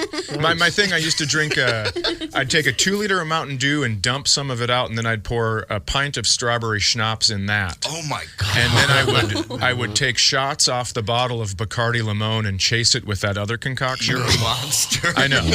Wow. And so I'm like 4 rows back from the gates, from the front of the stage at this concert, and I start tapping people on the shoulder. I go, "Hey, I have to puke. Just let me go up by the gates. I'll puke and come back here." And they were like, "Nice try, nerd." And I'm like, "Well, here we go." And strawberry schnapps led the show. It was bright. Oh, wow. Yeah. Hey, Chad, how do you like your lefse? Oh, with Mountain Dew and strawberry schnapps. Wow. Yeah, so they kicked me out of the Fargo Dome, and then I walked about 50 feet, and there was a door that was propped open, so I went in there and snuck back into the Fargo Dome and watched the rest of the concert. Notoriously bad security at the Fargo Dome. Yeah, clearly. Somebody just lost a job 30 years later. Good Lord. Man, that is fantastic. Saturday, March 2nd, the Fitzgerald Theater, Nate Absher with Chad Daniels, who's recording 2 shows that night, 6 and 9. I would heartily recommend attending if at all possible. Gentlemen, thank you so much for swinging by. You know you're both welcome anytime. I appreciate this. Thanks a ton. We're gonna please stick around. We welcome your comments because now it's time for a history lesson. So, my friend, how do we begin? Who is in charge here? Who is in charge? He plays the drums. Well, hello, Steve. It's February 13th, and a little bit of history for you. On this day in 1976, I and every other red-blooded American man decided and declared openly that they were in love with Olympic gold medalist Dorothy Hamill. If you were alive in 1976, you saw her doing the Hamill Camel, and you saw that wedge hairstyle, and you realized your life had no meaning until now. I was actually in a band in high school called Hamill Camel. It's a great name. It's a great name. Let's not forget, she pulled off the double Hamill Camel. Yeah, she did. Like no other. Sometimes, you know what? I was about to go into a whole hermaphrodite thing. I don't have time. Get the KQ Morning Show podcast wherever you listen. 92 KQRS.